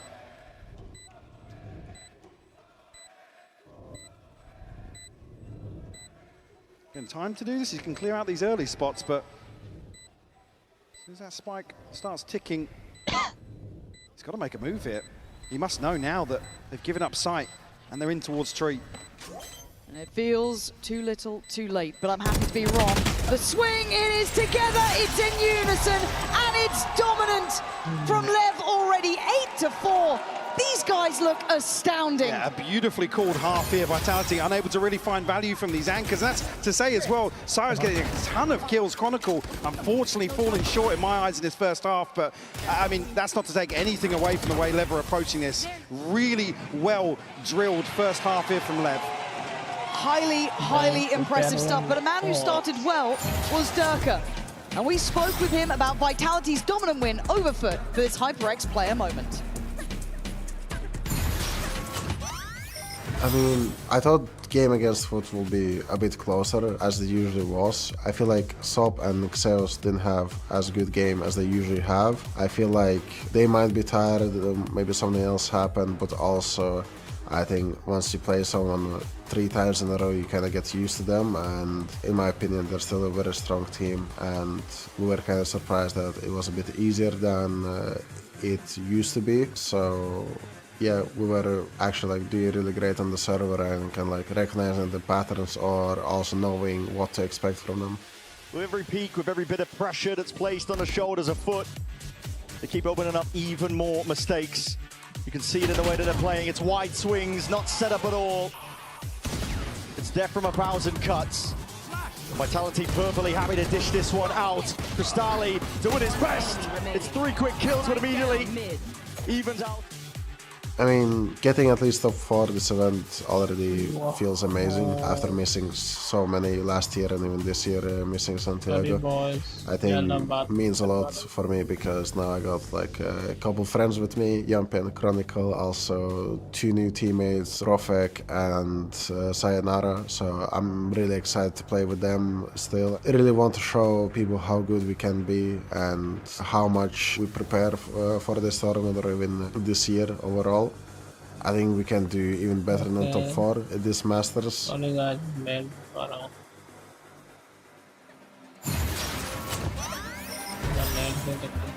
And I have to say it again and again to me here. Lev have come out and set the bar exceptionally high. The in-game leadership on point, the adaptation on point, and they are gunners in the server. Yeah, it's the level of comfort as well. Vitality, like I said, barely even forcing any sort of pressure onto Lev. A number of situations here where you tee up certain players. I come back to Chronicle, unfortunately not to harp on it, but he's good for his 1 usually in that anchor position, and I mean historically even good for 3 in those situations. Fortunately now it's the perfect recipe for Lev. Again, you question this composition, or the questions around this composition here. They don't have to force the issue now on the defensive side. Certainly a lot of work to be done here for Vitality to get back into this. Bring them down. Heavy lean towards C here for Lev. Prowler at least will plant the seed of doubt. Smoke here could potentially weaken Spike's ability to anchor solo here towards A. He's got 4 members of Vitality headed his way. Yeah, but the timing on this as well, it feels like they're going to miss the boat a bit. Maybe banking that the smoke is being respected as kind of a feign, but at this point, if your Spike's in, you've got to stay on guard, and the rest of Lev have got to feel something's not right. We've not heard a Spike plant on B, we've not heard any deeper utility. Spike's in now knows it. They've been slowly creeping towards that A site. He has help as well. Blows beheaded though. Sayonara saying goodnight to him. That's the first. Spike's in back sight. Didn't commit to try and make it out. Has the paranoia, tries to invest, plays ahead of it, plays up front of it, tries to maybe buy some time for some rotation, still holds his nerve, holding their ground. Lev, I thought they were out of this round already, but no, able to chip back into a 3v3. Prophet just found Spikes in through the smoke, I believe. Had to have been. And a re-swing here as well. Vitality don't even have the plant down. King's taking away Yampi. They get themselves boxed in on the site. This is where it could go terribly wrong. Already Sato there. King catches Profek, punishing the hesitation from Vitality.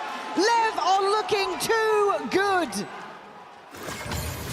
Vitality on a brute force here, but Spikesy does so well to slow things down. It's one of those few situations where you have to deal with drop. You have to go forward. You can't really garner the plant you want without dealing with that. Sato's up. It's heartbreaking as well, because Vitality get the first kill you want to see on this approach to site. They just can't dig him out of that position. Ooh, we are seeing a bit of a buyback in here as well, actually. Investment coming out from Vitality. So maybe turn a pace here. It's going to build mainly around Durka here. Plenty of light shields to punish. Offset that as well. Sayonara and Profek. Stingers to hand. I guess the tough part as well is that Vitality didn't even see Lev on this kind of stack towards Mound. They didn't get to kind of figure that out early. So that's going to be something they have to learn pretty quick. No catch on the flash. You can see how deep Vitality is still playing. Spam not too far off here from connecting, but no damage done. This now will at least note some investment here. Side of Vitality. No secrets about this on the way in. Yeah, he's here pretty quick, and I wonder if he gets away with it. They've been managed to get some safety here, but knocking on the door is Lev. They are not far away, and they don't need much encouragement. Keep in mind how explosive this team can be. Finally coming in, Lev all ready and waiting. Already Sayonara falls. Profek wants in. This is madness. What are you doing? Trying to get involved here, trying to maybe get a trade, but it's just too far. Feels a little desperate. They look dead to rights, man. This is Lev looking so locked in. Oh! Shots from Chronicle, but it's gonna take the original Iceman himself to even keep hope alive to deny 10. They're both one shot. If anyone's going to land it. Spikesy gets on here, needs to find this one. The satchel to slow things down. Switched out, classic, hunted, down, Messi, but it works! Blows will get it done. Not a pretty kill, but a critical kill. And 10 rounds for Lev. 4 on this round here for Blows. And again, it's a moment where Vitality make the right decision, right? But it's just a solo attempt in towards drop. And only made really close by Chronicle. Yeah. Only a chance here in the clutch, but unfortunately there's a smoke to cycle through and just can't buy the time, and a very awkward exchange to end it.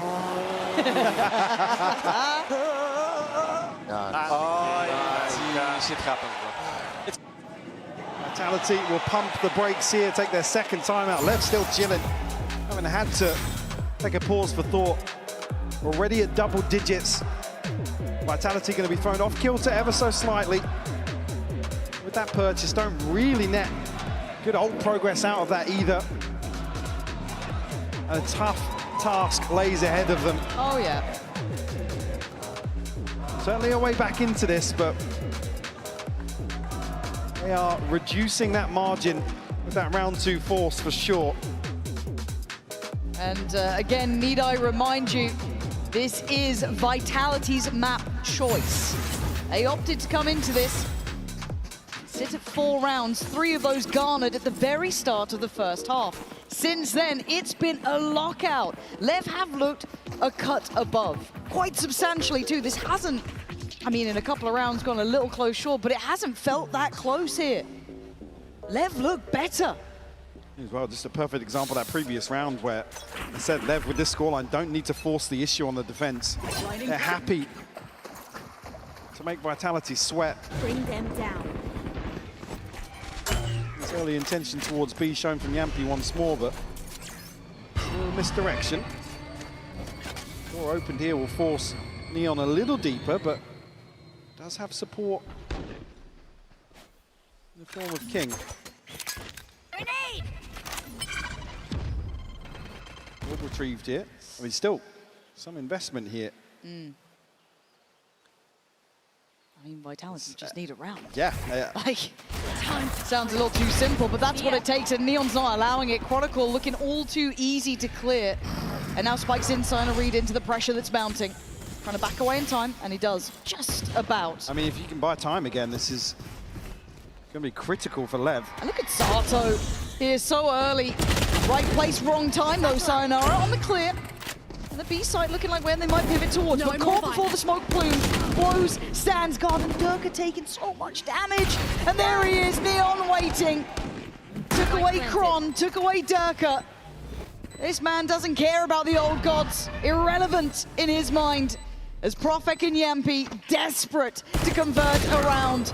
Taking so much. Lev are just better by all accounts. With 24 HP and a bit of a dream. Oh, it's just not gonna happen. Leviathan again, step by step, looking so much sharper today. You see in these situations now, the pressure starting to show. Vitality have to go so deep to try and convert some of these opportunities they have. Get unfortunate here. I mean, just getting caught ahead of the smoke. Durka then has to find a kill, right? Has to equal the odds. Up against the ropes now. 3 rounds to continue this streak for Lev. I mean, look at the timeline. It's dominance, man. How many times can we say this about the team? Again, both of these two suffering under the hand of PRX, right? So you thought maybe relatively equal. But there is a large difference between them so far, at least here on Lotus. Toxin screen down. And Neon not relenting. It's endless. So happy to keep pressuring here, knowing that they're up against financial struggles. Punish once more. King here with an Odin in hand, a chance to farm. Sato over the top with the showstopper. It's all going right for Lev. It absolutely is. Lap it up. They look fantastic today. 12 rounds in the blink of an eye. And nothing's stopping them right now. Walking all over Vitality. First chance to see actual rifles in hand. Some ults here. But Lev have found 12. Almost replicating that previous map performance in a dominating fashion. Seekers available for blows. Again, these rounds aren't really reliant on the investment coming from Lev. Vitality have to find 8 rounds to extend play here on Lotus. Good luck. None of the map feels particularly safe either. You don't want to go towards Mound. You don't know if maybe Neon slipped on B again or what's gone on towards Rubble. You're walking in the dark. There's 4 on this side as well, Lauren. Oh, an absolute bloodbath to end here. Vitality haven't shown face just yet. Actually now, Spike Scene's... He's not been shouldered off his feet I mean, before. it's in no man's land, though. Now, does he get away? They need this kill. They can't shut him down. Oh, caught by the C's, though. He's got help! You never just find one. They try and stand shoulder to shoulder. But Chronicle and Sayonara finally get them an advantage at a 4v3. Take that! Investment here. Won't catch anything, though. Neon not going to be noted initially here. Blows now, Sayonara. Oh, man. Oh, look at it! Line him up and knock him down, Neon and King, to try and do it now! To take him across the line and Chronicle on 10 HP. But Lev are absolutely relentless in the pursuit of perfection. Map 1 dominance! And that was Vitality's choice. Well, a single look in here for Vitality. 13-4. Do not go anywhere. We will be right back with Split.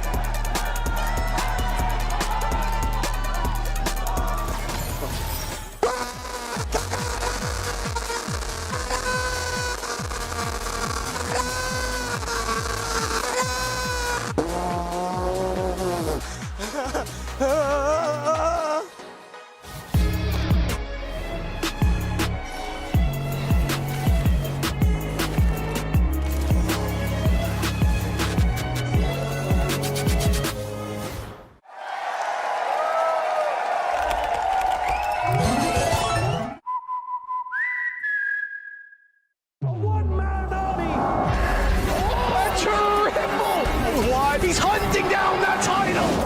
The time to write the next chapter in the esports history books is finally here. And they fold it in his hands yet again.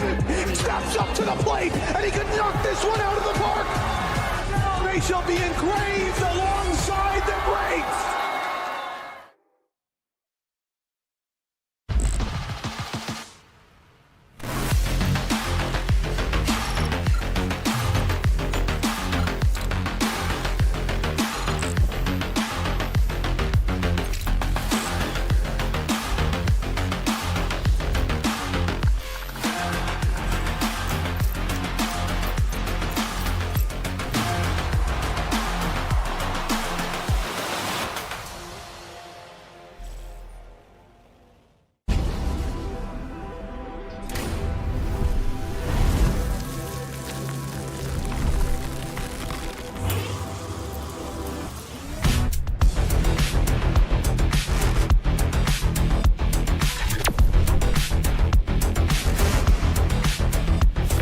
Quick notification है guys और बहुत ज़्यादा बुखार आ चुका है मेरे को और मैं मेडिसिन लेके सोने जा रहा हूँ तो ये स्ट्रीम को अभी एंड करते हैं मिलते हैं Tired of off-season blues once champs is over?